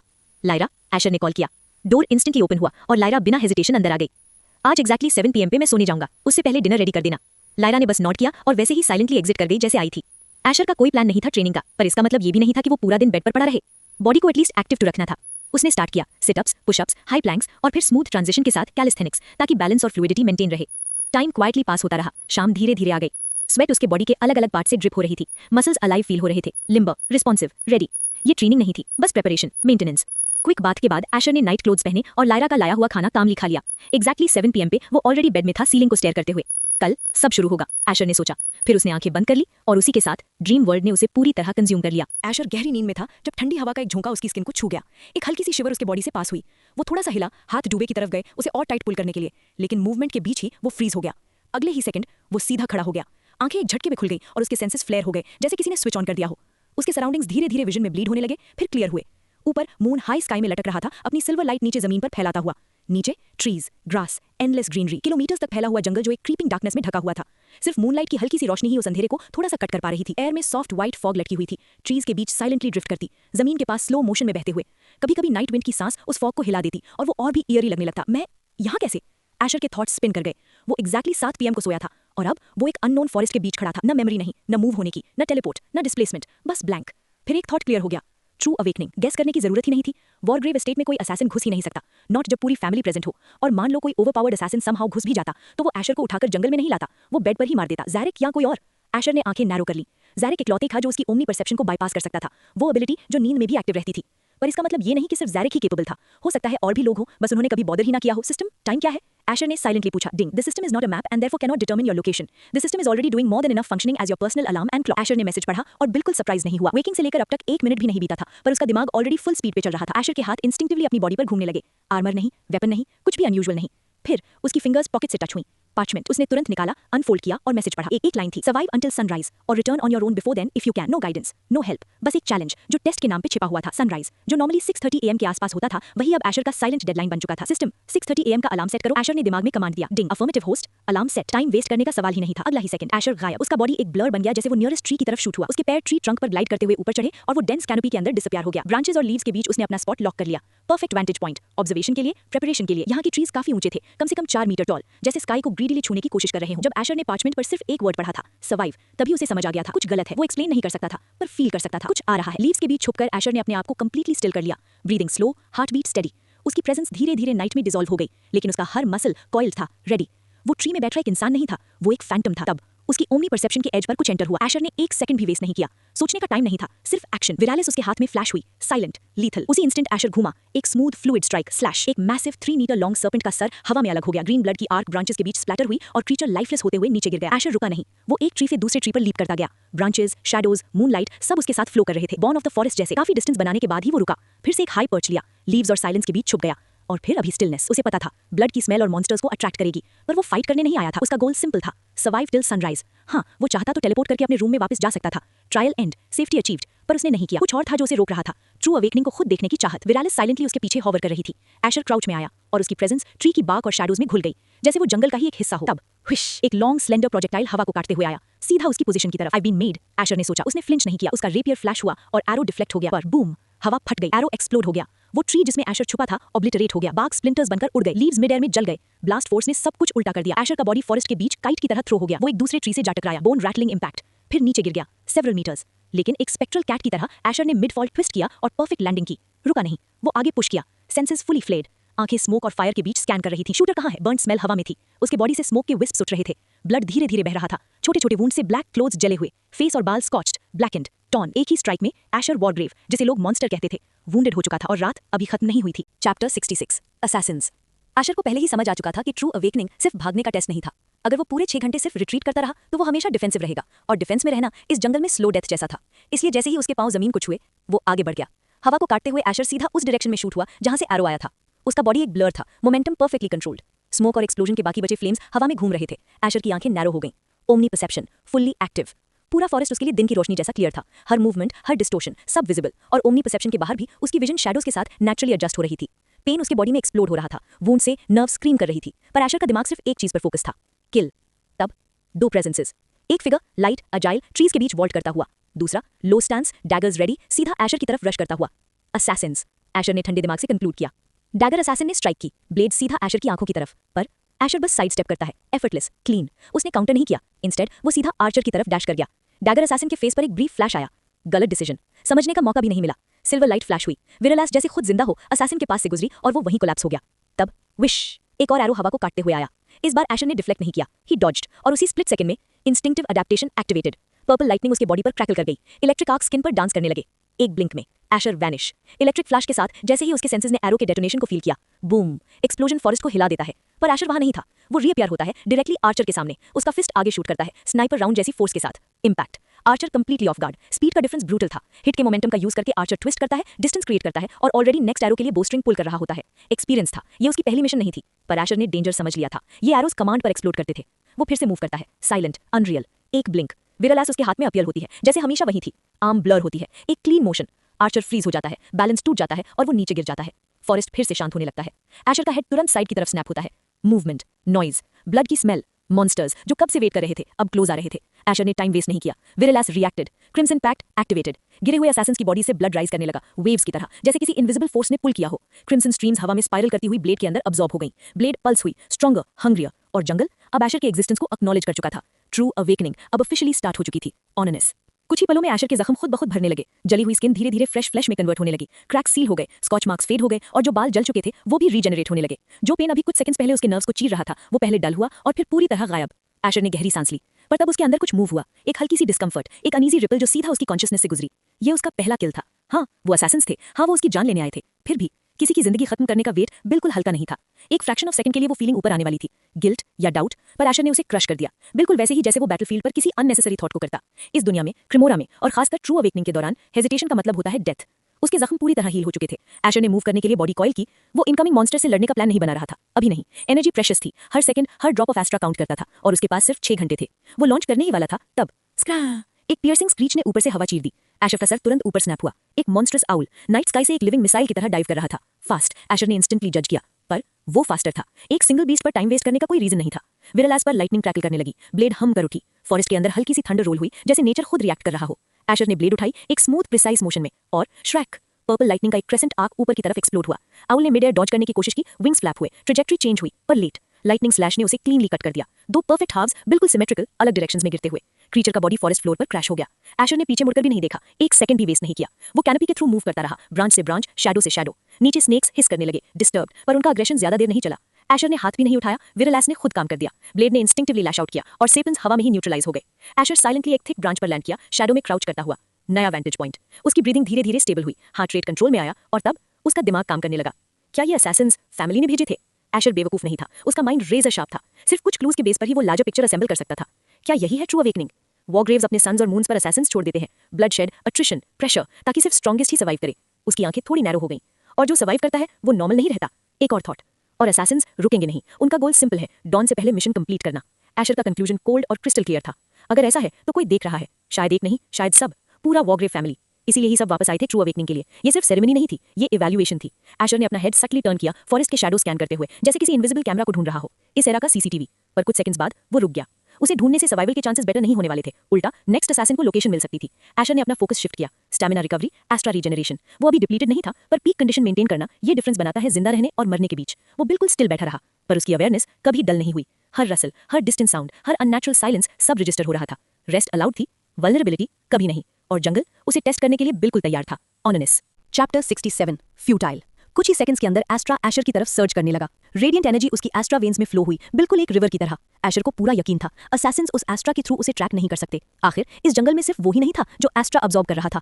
हजारों मॉन्स्टर्स, लाखों लाइफ फॉर्म्स, सब अपनी अपनी कैपेसिटी के हिसाब से एनर्जी खींच रहे थे। इस कियोटिक एनर्जी ऑर्केस्ट्रा में एशर सिर्फ एक और करंट था, इनडिस्टिंग्विशेबल, परफेक्ट कैमोफ्लेज। और तब ding, illusion mind invasion detected, mind shield activated. Asher की सांस एक पल के लिए रुक सी गई। इल्यूजन, वो तुरंत समझ गया। 1 मिनट भी नहीं हुआ था उसे हाइड किए हुए, और फिर भी उसे ढूंढ लिया गया था, बिल्कुल वैसे ही जैसे एरो के वक्त हुआ था। सिस्टम ने वार्निंग दी थी, लेकिन एशर ने रिएक्ट नहीं किया। ना मूवमेंट, ना डिफेंस, ना काउंटर। उसका बॉडी लूज हो गया, आंखें डल, पोस्चर बिल्कुल वैसे जैसे कोई सच में इल्यूजन के अंदर फंस चुका हो। Perfect act. कुछ ही पल बाद एक और असैसिन ट्री के ऊपर अपीयर हुई। उसने 1 सेकंड भी वेस्ट नहीं किया, हर सेकंड डेंजर था, इल्यूजन कभी भी टूट सकता था। वो साइलेंटली डैश करती हुई एशर के करीब आई। उसके फोरआर्म्स के ब्रेसेस हल्की मेटालिक विस्पर के साथ शिफ्ट हुए और 2 हिडन ब्लेड्स नीचे की तरफ स्लाइड हो गए। मूनलाइट में उनकी एजेस फेंटली ग्लिंट हुई। एक स्मूथ ट्रेन्ड मोशन में उसने आर्म्स क्रॉस की, टारगेट एशर का नेक, पर ब्लेड्स टच भी नहीं कर पाए। वायरलेस फ्लैश हुआ, एक सिंगल ब्लर, एक मर्सिलेस मूवमेंट। असैसिन की आंखें वाइडन हो गई। अगला सेकंड उसके फोरआर्म्स अलग हो चुके थे। पेन का शॉक उसके फेस पर फ्रीज हो गया। वो स्क्रीम करने वाली थी, पर उससे पहले ही एशर उसके पीछे था। उसका हाथ उसके नेक पर क्लैंप हुआ, आयरन ग्रिप, क्रैक। एक शार्प साउंड ने नाइट की साइलेंस को काट दिया और मूवमेंट रुक गई। एशर ने बॉडी को क्वाइटली ड्रॉप होने दिया और तब एक फेंट विसल हवा में घूमा। नॉर्मल ईयर्स के लिए इनविजिबल, पर एशर के लिए अलार्म।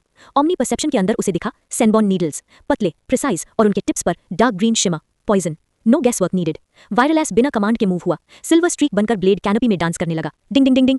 एक परफेक्ट रिदम। हर सेनबॉर्न डिफ्लेक्ट हो गया, एक भी एशर के पास नहीं पहुंचा। ये था स्टैमिना कॉन्जर्वेशन। छोटी थ्रेट्स, रूटीन किल्स, इन सब के लिए एशर को मूव करने की जरूरत ही नहीं थी। और तब इंस्टिंक्टिव अडेप्टेशन एक्टिवेट हुआ। एशर एक ट्री ब्रांच से वैनिश हुआ और दूसरे के ऊपर अपीयर हो गया, पर लेट। उसकी हील में एक शार्प बर्निंग पेन एक्सप्लोड हुआ। एशर की आंखें तुरंत नीचे फ्लिक हुई। उस ब्रांच के पास जहां वो अभी था, मिट्टी के नीचे से एक हाथ रिट्रीट कर रहा था, ग्रिप में एक ब्लड स्टेन्ड डैगर। एशर का एक्सप्रेशन डार्क हो गया। वो समझ गया, जमीन उसकी ऑमनी परसेप्शन का ब्लाइंड स्पॉट थी। सर्फेस के नीचे का एरिया वो देख नहीं सकता था। हाँ, उसने डैगर का हिल्ट सेंस किया था, लेकिन विंडो बहुत छोटी थी। No clean dodge possible. Strike calculated था। टारगेट एशर का अकेलीज टेंडन। मूवमेंट क्रिपल करने के लिए असैसिन्स अडैप्ट कर रहे थे और ये ट्रायल अब और भी ब्रूटल होने वाला था। पर ये सब बिल्कुल बेकार था। खून नीचे बहना शुरू भी नहीं हुआ था कि एशर का जख्म तुरंत बंद हो गया, जैसे कुछ हुआ ही ना हो। उसका पांव पूरी तरह से ठीक। वायरलेस उसका सोल बाउंड वेपन, उसे हाथ में पकड़ने की जरूरत नहीं थी। वो कहीं भी हो, एशर के साथ उसका कनेक्शन एब्सोल्यूट था। वेपन और विल्डर एक ही विल।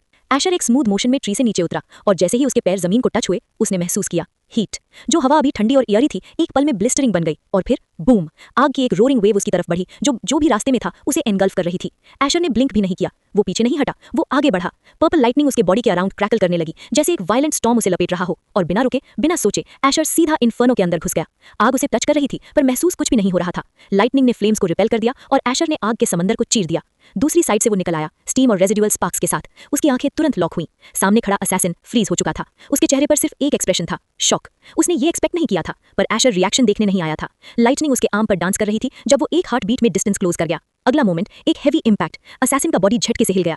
एशर ने एक इंस्टेंट में थ्रेट न्यूट्रलाइज कर दिया और तब हवा फिर से चिल्लाई। विसल्स, मल्टीपल, सेनबॉर्न, एरोज, हर डायरेक्शन से। एक कोलैप्सिंग डोम की तरह सब प्रोजेक्टाइल्स एशर की तरफ आ रहे थे। ट्रैप परफेक्ट था। एशर का ग्रिप टाइट हुआ। वो वेस्ट नहीं करने वाला था। उसने नियरेस्ट बॉडी को उठाया और फोर्स के साथ थ्रो कर दिया इनकमिंग वॉली के बीच। एक बीट के लिए प्रोजेक्टाइल्स डिसरप्ट हुए और वही काफी था। एशर ने स्टांस लिया। वायरलेस इंस्टेंटली उसके हाथ में आ गया, जैसे हमेशा वही था। पर्पल लाइटनिंग ब्लूम हुई। एस्ट्रा सर्ज हुआ। हवा कांप उठी। असैसिन्स ने डेंजर महसूस कर लिया। वो पीछे जंप करने लगे पैनिक में, पर लेट। एशर ने एक फुल 360 डिग्री स्पिन किया रैपियर के साथ। Thunder crashed. एक massive ring of purple lightning हर डायरेक्शन में एक्सप्लोड हुई। एरोज और नीडल्स मिड एयर ही डिसॉल्व हो गए। ट्रीज क्रैक हुए, जमीन शडर हुई। लाइटनिंग ने बैटलफील्ड को डोमिनेट कर दिया। जो भी वेव के रास्ते में था, वो सर्वाइव नहीं कर सकता था। स्टॉर्म ने सब कुछ एनगल्फ कर लिया और जब रोशनी धीरे धीरे फेड हुई, तो जंगल पहले जैसा नहीं रहा। ना फॉर्मेशन, ना एम्बुश, सिर्फ ब्रोकन ग्राउंड, स्मोल्डरिंग रिमेन्स और एक साइलेंस जो बोल रहा था ये फाइट कब की खत्म हो चुकी है। एशर वहां खड़ा था। पर्पल लाइटनिंग अभी भी उसके अराउंड क्रॉल कर रही थी। रैपियर उसके हाथ में था। मूनलाइट उसके पर्पल आइज और हेयर पर पड़ रही थी। वो किसी वॉरियर जैसा नहीं लग रहा था। वो किसी सर्वाइवर जैसा भी नहीं। वो लग रहा था जैसे ये जंगल उसका अरीना हो और ट्रू अवेकनिंग अभी शुरू हुई थी। Chapter 68, missing limb. Wargrave estate के अंदर एक विशाल हॉल में रोज पर रोज ऑफ चेयर्स भरे हुए थे। पूरे वॉग्रेव फैमिली यहाँ मौजूद थी, सिर्फ एक चीज देखने के लिए, the 10th sons true awakening. True awakening ये कोई सिंपल सेरेमनी नहीं थी, ये एक ब्रूटल ट्रूथ रिवील था। इनिशियल अवेकनिंग के सिर्फ 6 महीने बाद वॉग्रेव एयर्स को दुनिया की असली शक्ल दिखाई जाती थी। उन्हें बिना वार्निंग, बिना प्रिपरेशन एक अननोन बैटलफील्ड में फेंक दिया जाता था। रूल सिर्फ एक होता था, सर्वाइव। और जब ये सब होता, बाकी पूरी फैमिली दूर से देखती, सिर्फ देखती, मदद बिल्कुल नहीं। ट्रेडिशन और लॉ दोनों क्लियर थे। इस सेरेमनी के दौरान कई वॉग्रेव्स मर चुके थे और किसी ने एक उंगली भी नहीं हिलाई थी। आज भी वही रूल था, अगर एशर वॉग्रेव यहाँ गिरता तो कोई भी आगे नहीं बढ़ेगा। हॉल के अंदर प्राइमा की मौजूदगी में किसी की भी ऑरा हिम्मत नहीं कर रही थी फ्लेयर करने की। हवा खुद डिसिप्लिन में थी। सबके सामने एक टेबल पर एक ग्लोइंग ब्लू ऑर्ब रखा था। उसके सर्फेस से मल्टीपल एचयूडी डिस्प्लेस पॉप हो रहे थे। लाइव बैटलफील्ड फीड, सब देख रहे थे। एशर जैसे ही वेकअप हुआ, 1 सेकंड के अंदर पार्चमेंट निकाला, ट्री पर चढ़ा, हाइड किया और फिर एरो एक्सप्लोजन को फेस किया। ज्यादातर लोग एक्सपेक्ट कर रहे थे कि वो ट्री से नीचे आते ही भागेगा। आखिर 5 मिनट पर लिखा था सर्वाइव, पर एशर ने भागना चूज नहीं किया। उसने अटैक चूज किया और बस इसी एक डिसीजन ने हॉल के अंदर कई अप्रूविंग नॉड्स अर्न कर लिए। यही वॉग्रेव वे था। वो भागते नहीं, वो छुपते नहीं। हाँ, सिचुएशन के हिसाब से एम्बुश, ट्रैप्स और प्लानिंग अलाउड थी। ब्रेन्स भी यूज होते थे, पर फाउंडेशन हमेशा सेम रहती थी, डायरेक्ट एक्शन। स्क्रीन पर सबने देखा, एक सिंगल रेपियर स्विंग और एक owl monster cleanly neutralise. Wireless का मूव करना मास्टर के बिना, एक assassin instant out, poison coated needles deflect होते हुए स्नेक मॉन्स्टर्स वाइप्ड आउट और साथ ही साथ वेपन अपने मास्टर को हील भी कर रही थी। अगर एशर इतना अब्सर्डली टैलेंटेड नहीं होता तो वायरलेस आज का हाईलाइट होती। लग रहा था जैसे वो इस मोमेंट का इंतजार ही कर रही हो, अपने मास्टर के लिए फाइनली फाइट करने का। हॉल में कुछ वॉग्रेव्स के चेहरों पर हल्के स्माइल्स आ गए थे, ये सब देखकर। यही था Wargrave way. No panic, no questions, no hesitation, सिर्फ एक्शन, सिर्फ डोमिनेशन, सिर्फ ओवरवेलमिंग फोर्स। 3 ग्रेट एल्डर्स शांत बैठे हुए थे। उनकी नजरें ऑर्ब के डिस्प्ले से एक पल के लिए भी नहीं हटी। सबसे पहले बोले मॉथिन वॉग्रेव, द लाइब्रेरियन। ऐसा लगता है 10th सन काफी गहरा छुपा हुआ था। उसके चेहरे पर एक सैटिस्फाइड स्माइल थी। दूसरे ग्रेट एल्डर कैज़मीर वॉग्रेव ने कामली ऐड किया, हमने उसे इग्नोर कर दिया था क्योंकि उसका अवेकनिंग 3rd ट्राई पे हुआ था, पर लगता है ये तो और भी बड़ा मॉन्स्टर निकला। 3rd ग्रेट एल्डर बेलमीरा वॉग्रेव ने साइड से कहा, और ये भी लगता है कि 10th सन ने लिली का रेपियर टैलेंट इनहेरिट किया है। हॉल में कई लोगों ने एग्री किया, सच यही था। एशर का टैलेंट अनडिनाइबल था, बस किसी ने ध्यान नहीं दिया था थर्ड अवेकनिंग के कारण। वैसे भी सन्स और मून्स को तब तक रियल अटेंशन नहीं मिलती जब तक वो ट्रू अवेकनिंग से जिंदा निकलकर ना आए। और अब सब समझ रहे थे, एशर वॉरग्रेव सिर्फ सर्वाइव नहीं कर रहा था, वो अपनी जगह क्लेम कर रहा था। एटलीस्ट अब हमें उसके रेपियर की एक एबिलिटी क्लियर हो गई है, एक एल्डर ने कामली कहा स्क्रीन पर नजर जमाए हुए। डिस्प्ले पर एशर का अकेली स्टैंडन बिल्कुल नॉर्मल होता दिख रहा था, जैसे कुछ हुआ ही ना हो। पर ये सोचने वाली बात है, क्या ये रेपियर सिर्फ उसे हील करता है या फिर किसी और को भी? ये एल्डर थी डमारिस वॉरग्रेव, प्राइमा की बहन। रूम के अंदर कई हेड्स नॉड हुए। हीलिंग एबिलिटीज चाहे किसी भी फॉर्म में हो, हमेशा वैल्यूएबल होती हैं, और अगर वो सिर्फ विल्डर तक लिमिटेड ना हो तो उसकी वर्थ और भी बढ़ जाती है। द रेपियर यंगेस्ट को इल्यूजन से भी प्रोटेक्ट करता दिख रहा है, वुथेनिया ने हल्का सा स्माइल के साथ कहा। वो आराम से बैठी थी, legs crossed, black eyes screen पर फिक्स्ड, जहां उसका भाई अपनी जिंदगी के लिए लड़ रहा था। पर सिर्फ इल्यूजन ही नहीं, साइड से मैल्रिक ने ऐड किया। उसके चेहरे पर भी एक सेटिस्फाइड स्माइल थी। हो सकता है ये और भी माइंड बेस्ड एबिलिटीज के अगेंस्ट काम करता हो, सिर्फ एक टाइप तक लिमिटेड ना हो। या फिर एक और आवाज आई, सोची समझी और एनालिटिकल। ये थे सारियन वॉरग्रेव। हो सकता है वो इल्यूजन में फंस गया हो, पर रेपियर नहीं। रेपियर का इंटरफियर करना ही इल्यूजन के टूटने का रीजन बना हो। मैल्रिक ने धीरे से नॉड किया। ये भी पॉसिबल है। वो लोग एशर के हर मूव को डाइसेक्ट कर रहे थे, हर सेकंड, हर रिएक्शन, हर मैकेनिक। बैटल सिर्फ बैटलफील्ड में नहीं चल रही थी, यहाँ हॉल के अंदर भी एक एनालिसिस वॉर चल रही थी। और फिर स्क्रीन पर एशर को आग की एक मैसिव वेव की तरफ सीधा चार्ज करते देखा गया। रूम में ऑलमोस्ट हर फेस पर ग्रिन आ गई। पर्पल लाइटनिंग से अपने आप को कोट करता हुआ एनिमी के बिल्कुल पास जाकर एक डिसाइसिव काउंटर। उसके बाद एक स्वॉर्ड अटैक जो बैटलफील्ड का फ्लो ही बदल देता है। लाइटनिंग एलिमेंट देखकर कोई सरप्राइज नहीं हुआ। हर वॉरग्रेव एक एलिमेंट अवेकन करता था। ये कोई यूनिक चीज नहीं थी। फैमिली के पास्ट में भी लाइटनिंग वील्डर्स रहे थे, और दुनिया में भी और लोग थे जिनके पास वही एलिमेंट था। पर एलिमेंट सेम होना कंट्रोल और पावर सेम होने का प्रूफ नहीं होता। एशर का लाइटनिंग वाइल्ड नहीं था, वो रिफाइंड था, डेडली था, पर्पसफुल था। रूम के सेंटर में अज़ेरन वॉरग्रेव शांत बैठा हुआ था। ये उसके लिए नया नहीं था। उसने अपने सिबलिंग्स को ट्रू अवेकनिंग से गुजरते देखा था, उसने एल्डर्स को देखा था, उसने अपने पहले के 9 बच्चों को भी इसी ट्रायल से गुजरते देखा था। और अब 10th सन। वो एशर से प्यार करता था, पर वो उसे कभी पैम्पर नहीं करता। ट्रू अवेकनिंग जैसे इवेंट्स कभी रोके नहीं जाते। वॉरग्रेव्स को बैटल में ही शेप किया जाता था, और अज़ेरन बस ये देख रहा था कि उसका बेटा कैसे शेप हो रहा है। वो लिम्ब लॉस को लेकर बिल्कुल भी चिंतित नहीं था। Healing specialist already stand by पर थे। वैसे भी कोई भी वॉरग्रेव, चाहे वो अज़ेरन हो या मैल्रिक जैसे मॉन्स्टर्स, कभी भी ट्रू अवेकनिंग से परफेक्ट बॉडी के साथ बाहर नहीं निकला था। Missing limbs, lost eyes, damaged years, ये सब नॉर्मल था। 15 साल का एक लड़का बिना रियल बैटल एक्सपीरियंस के एक सैवेज फॉरेस्ट में फेंक दिया जाता है, जहां बीस्ट्स भी हैं और ट्रेन्ड असैसिन्स भी। यहाँ सर्वाइवल लक से नहीं होता, यहाँ सर्वाइवल होता है इंस्टिंक्ट से, स्ट्रेंथ से, डिसीजन मेकिंग से और जीने की जिद से। हॉल के अंदर शांत साइलेंस के बीच सॉफ्ट स्माइल्स के साथ एक बात क्लियर हो चुकी थी। 10th सन उनकी एक्सपेक्टेशन से काफी तेज चमक रहा था, और वॉरग्रेव्स इसे देखकर अंदर ही अंदर काफी खुश थे। हॉल के बिल्कुल पीछे थैलरिक वॉरग्रेव चुपचाप बैठा था। उसके चेहरे पर डिसबिलीफ थी। उसने एशर को वीक समझा था, ट्रैश समझा था, और एक बार फिर उसकी एक्सपेक्टेशंस टूट चुकी थी, बिल्कुल वैसे ही जैसे अवेकनिंग के वक्त हुई थी। पर वो कुछ बोल नहीं सकता था, क्योंकि इस हॉल में वो सबसे कमजोर था, और यहाँ कमजोर लोग सिर्फ देखते हैं। आशर शांति से खड़ा था, उस डिस्ट्रक्शन को देखते हुए जो उसने खुद क्रिएट की थी। उसकी नजर तेजी से बैटलफील्ड पर घूम रही थी। हर गिर चुका असैसिन, हर बॉडी जो उसके अटैक के रेडियस में आई थी। कोई भी जिंदा नहीं था। सैटिस्फाइड नहीं, बस अवेयर। एक सेकंड वेस्ट किए बिना आशा ने मूव करने का डिसीजन लिया। यहाँ रुकना ऑप्शन नहीं था। पर जैसे ही उसने अपना सर थोड़ा सा घुमाया, वुश, एक मैसिव क्लॉग उसकी विजन के सामने से लाइटनिंग स्पीड में गुजर गया। सोचने का टाइम भी नहीं मिला। Instinctive adaptation activate. आशर का बॉडी अपने आप रिएक्ट किया। उसकी स्पाइन फ्लूइड मोशन में बेंड हुई और वो पीछे की तरफ झुक गया, इतना कि उसका बॉडी जमीन के पैरेलल आ गया। हवा चीख उठी जब क्लॉ उस जगह से गुजरा जहां एक पल पहले उसका सर था। ईयर ड्रम्स पर प्रेशर हिट हुआ, पर आशर रुका नहीं। एको खत्म होने से पहले ही अस्त्रा उसके पैरों में सर्च हुआ। Blur, vanish. वो तुरंत वहां से हट गया, डिस्टेंस क्रिएट करते हुए उस चीज से जो उसका सर लेना चाहती थी। आशर ने तुरंत पलट कर देखा, बिल्कुल उस जगह जहां वो सेकंड्स पहले खड़ा था। और तब उसे एक चीज समझ आई। उसकी ऑमनी परसेप्शन ने कुछ भी डिटेक्ट नहीं किया था। अगर वो उस एग्जैक्ट मोमेंट पर मूव नहीं करता, सिर्फ इंस्टिंक्ट पर, तो उसका स्कल अब तक फट चुका होता। उसके सामने एक क्रीचर खड़ा था, एक ऑब्सिडियन ब्लैक पैंथर, लंबा, स्लीक और डरावना। उसकी टेल धीरे धीरे हिल रही थी, बिल्कुल काम, जैसे सब कुछ कंट्रोल में हो। अंधेरा उसके बॉडी से चिपका हुआ लग रहा था, जैसे शैडोज खुद उसे प्रोटेक्ट कर रही हो। उसकी जेट ब्लैक आंखें आशर की ग्लोइंग पर्पल आइज से टकरा रही थी। Abyss versus abyss. Well rank, Asher की मन ही मन नोट किया। पिछले 5 महीने से वो वेल रैंक मॉन्स्टर से लड़ रहा था, पर सब वेल रैंक सेम नहीं होते। कुछ मॉन्स्टर्स अपने रैंक के अंदर भी अलग लेवल पर होते हैं, और ये पैंथर, ये नॉर्मल नहीं था। इसकी प्रेजेंस ही क्वाइट डोमिनेंस रेडिएट कर रही थी। आशर का दिमाग फास्ट चला। उसने मेरी ऑमनी परसेप्शन बाईपास कर दी। मतलब क्लियर था, या तो इसके पास एक्सट्रीम स्टेल्थ एबिलिटी थी, या फिर कोई ऐसी स्किल जो प्रेजेंस को कंप्लीटली इरेज कर देती हो। और जब ये स्पीड और रॉ स्ट्रेंथ के साथ कंबाइन हो, तो ये क्रीचर एक परफेक्ट असैसिन बन जाता है। आशर ने पैंथर से नजर नहीं हटाई, पर उसकी अवेयरनेस सराउंडिंग्स में फैल गई। उसे बिल्कुल भी यकीन नहीं था कि असैसिन्स का गेम खत्म हो चुका है। उसे सिर्फ सेकंड्स लगे थे 2 बार छुपने के बाद डिटेक्ट होने में। ये कोइंसिडेंस नहीं हो सकता। आशर एक कंक्लूजन पर आ चुका था, वो मार्क्ड है। किस चीज से ये क्लियर नहीं था, पर कुछ तो था जो उसकी पोजीशन रिवील कर रहा था, जैसे अंधेरे में एक बीकन। आशर ने सोर्स ढूंढने की कोशिश नहीं की। उसे पता था, वॉरग्रेव्स, ऑफ कोर्स, वो सन्स और मून्स को बस छुपकर 6 आवर्स निकालने नहीं देंगे। वो ट्रू अवेकनिंग का मतलब ही खत्म हो जाता। आशर समझ गया असैसिन्स का अगला मूव क्या होगा। वो अभी अटैक नहीं करेंगे, वो वेट करेंगे। पैंथर जैसे मॉन्स्टर्स को काम करने देंगे, ताकि आशर थक जाए, उसका अस्त्र ड्रेन हो जाए, स्टैमिना टूट जाए। अगर वो जिंदा बचा तो वीक होगा। Perfect strategy. आशर ने एडमिट किया, अगर रोल्स रिवर्स होते तो वो भी वही करता।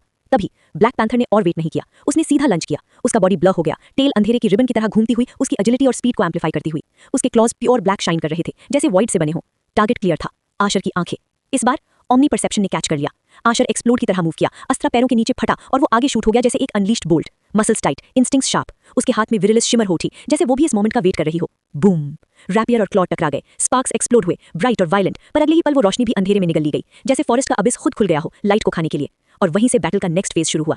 आशर के पैरों के नीचे की जमीन फट के पीछे उड़ गई जब उसने खुद को आगे प्रोपेल किया। अगले ही सेकंड वो सीधा पैंथर से टकरा गया। क्लॉज, पॉज, स्ट्राइक्स, हर डायरेक्शन से अटैक्स आ रहे थे, पर आशर पैनिक नहीं हुआ।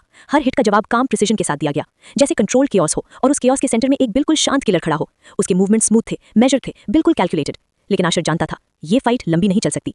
ट्री लाइन के परे और भी दुश्मन छुपे हुए थे, वो उनकी नजरें महसूस कर सकता था, जैसे अंधेरे में घटे हुए पंजे, सिर्फ इस मोमेंट का इंतजार करते हुए जब वो थक जाए। लाइटनिंग आशर के बॉडी पर क्रैकल करने लगी, इलेक्ट्रिक फ्यूरी उसे रैप करने लगी।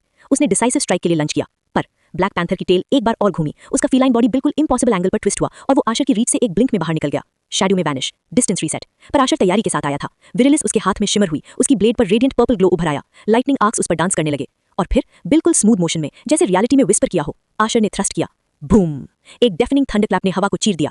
रैपियर से एक वायलेंट एनर्जी सर्ज फूटा, इतना वाइड, इतना ओवरवेलमिंग कि पैंथर के लिए एस्केप का कोई पाथ बचा ही नहीं, जैसे हवा खुद उस अटैक में निगल ली गई हो। पूरा फॉरेस्ट कांप उठा, ट्रीज टूट गए, जमीन में गहरी लाइनें पड़ गईं और लाइटनिंग लेस्ड फोर्स हर चीज को लपेट में ले गई। Wild, unforgiving, almost insane. जब सब शांत हुआ, सिर्फ डिस्ट्रक्शन बचा। आशर गहरी सांस लेने लगा, हर ब्रेथ हैवी थी, चेस्ट तेज ऊपर नीचे हो रहा था, स्टैमिना गिर चुकी थी। अस्त्रा, जो पहले एक तूफान था, अब सिर्फ एक पतली सी स्ट्रीम बन चुकी थी। इस फाइट को खींचना सीधा डेथ सेंटेंस था, इसीलिए उसने ट्रेड किया। उसने अपना लास्ट अस्त्रा एक ही डेवस्टेटिंग मूव में झोंक दिया। Calculated Gamble. Well rank beasts आसानी से नहीं गिरते, ये उसे पता था। ये वाइड रेंज ब्लास्ट उसका शायद एक ही चांस था। पसीना, सूट और पुराने जख्मों के निशान उसके बॉडी पर मिक्स हो रहे थे। उसके कपड़े जल चुके थे, फटे हुए थे, बैटल का साइलेंट प्रूफ। आशर एक ट्री के सहारे खड़ा हुआ और तब डेंजर। उसके पीछे बाग से एक हाथ निकला, डैगर हवा को चीरता सीधा उसके गले की तरफ बढ़ा। वही असैसिन, वही जिसने पहले उसका अकेलीज कट किया था। आशर को शक था वो अभी भी आसपास ही है, और ये मोमेंट जब आशर थका हुआ दिखे, परफेक्ट स्ट्राइक का टाइम था। पर आशर रेडी था। विरिलिस की थर्ड एबिलिटी एक्टिवेट हुई, अस्त्रा वेल। वो आशर के टोटल अस्त्रा का 30% स्टोर कर सकती थी और बिना किसी डिले के उसे वापस ट्रांसफर कर सकती थी। इसी वजह से आशर ने पैंथर फाइट में अपना सब कुछ जला दिया था। उसके पास बैकअप था। जब डैगर उसके गले के पास आया, आशर ने डॉज नहीं किया, उसने अटैक किया। लाइटनिंग उसके बॉडी पर फट पड़ी, ट्री के अंदर स्टॉर्म की तरह दौड़ गई। क्रैक!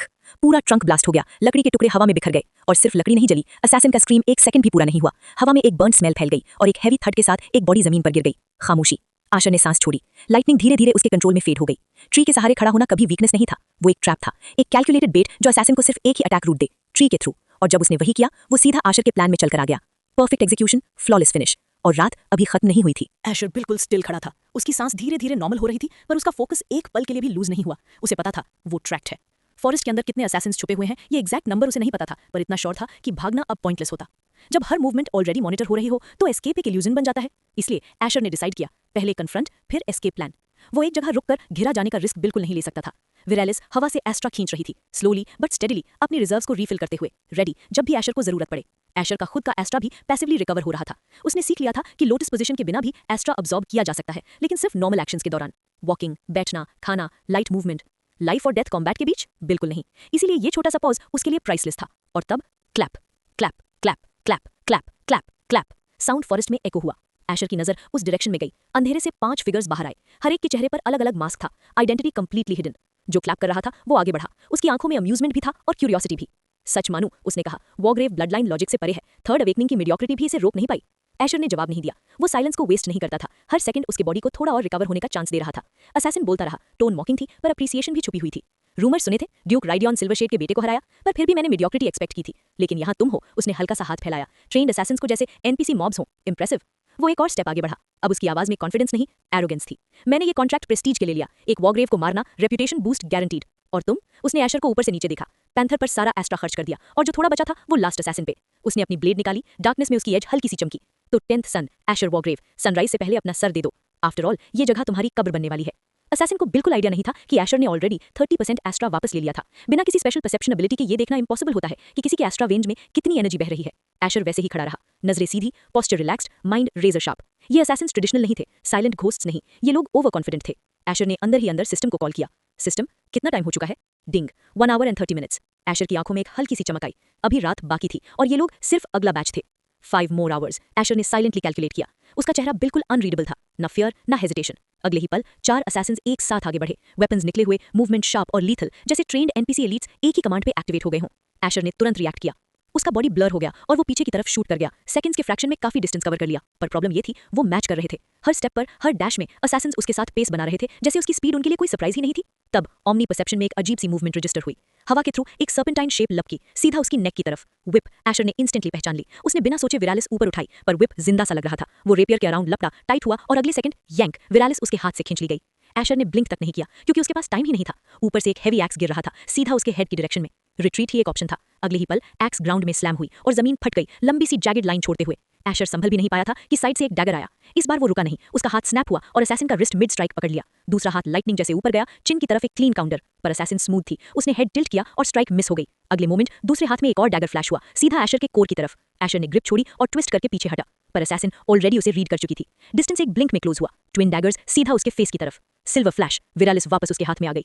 एशर ने ब्लॉक किया और तब something broke the rules. Daggers rapier के थ्रू ऐसे गुजर गए जैसे मेटल नहीं, इल्यूजन हो। Next instant impact. एशर की बॉडी शॉक में चली गई। पेन एक वेव की तरह सिस्टम में फैला। उसकी ब्रेथ अनइवन हो गई और बॉडी ने एक स्टेप पीछे लिया। विरालिस का रीजनरेशन एक्टिवेट होने से पहले ही डूश डूश, दो अलग डायरेक्शन से दो heavy attacks incoming. Instinctive adaptation फिर से ट्रिगर हुई। एशर ने सबसे लीथल थ्रेट को ब्लॉक करने की कोशिश की, पर सच ये था स्टैमिना ऑलमोस्ट जीरो थी। एस्ट्रा से पुश करना भी अब ज्यादा हेल्प नहीं कर रहा था क्योंकि ये असैसिन्स बिना एस्ट्रा बूस्ट के भी उसके लेवल को मैच कर रहे थे।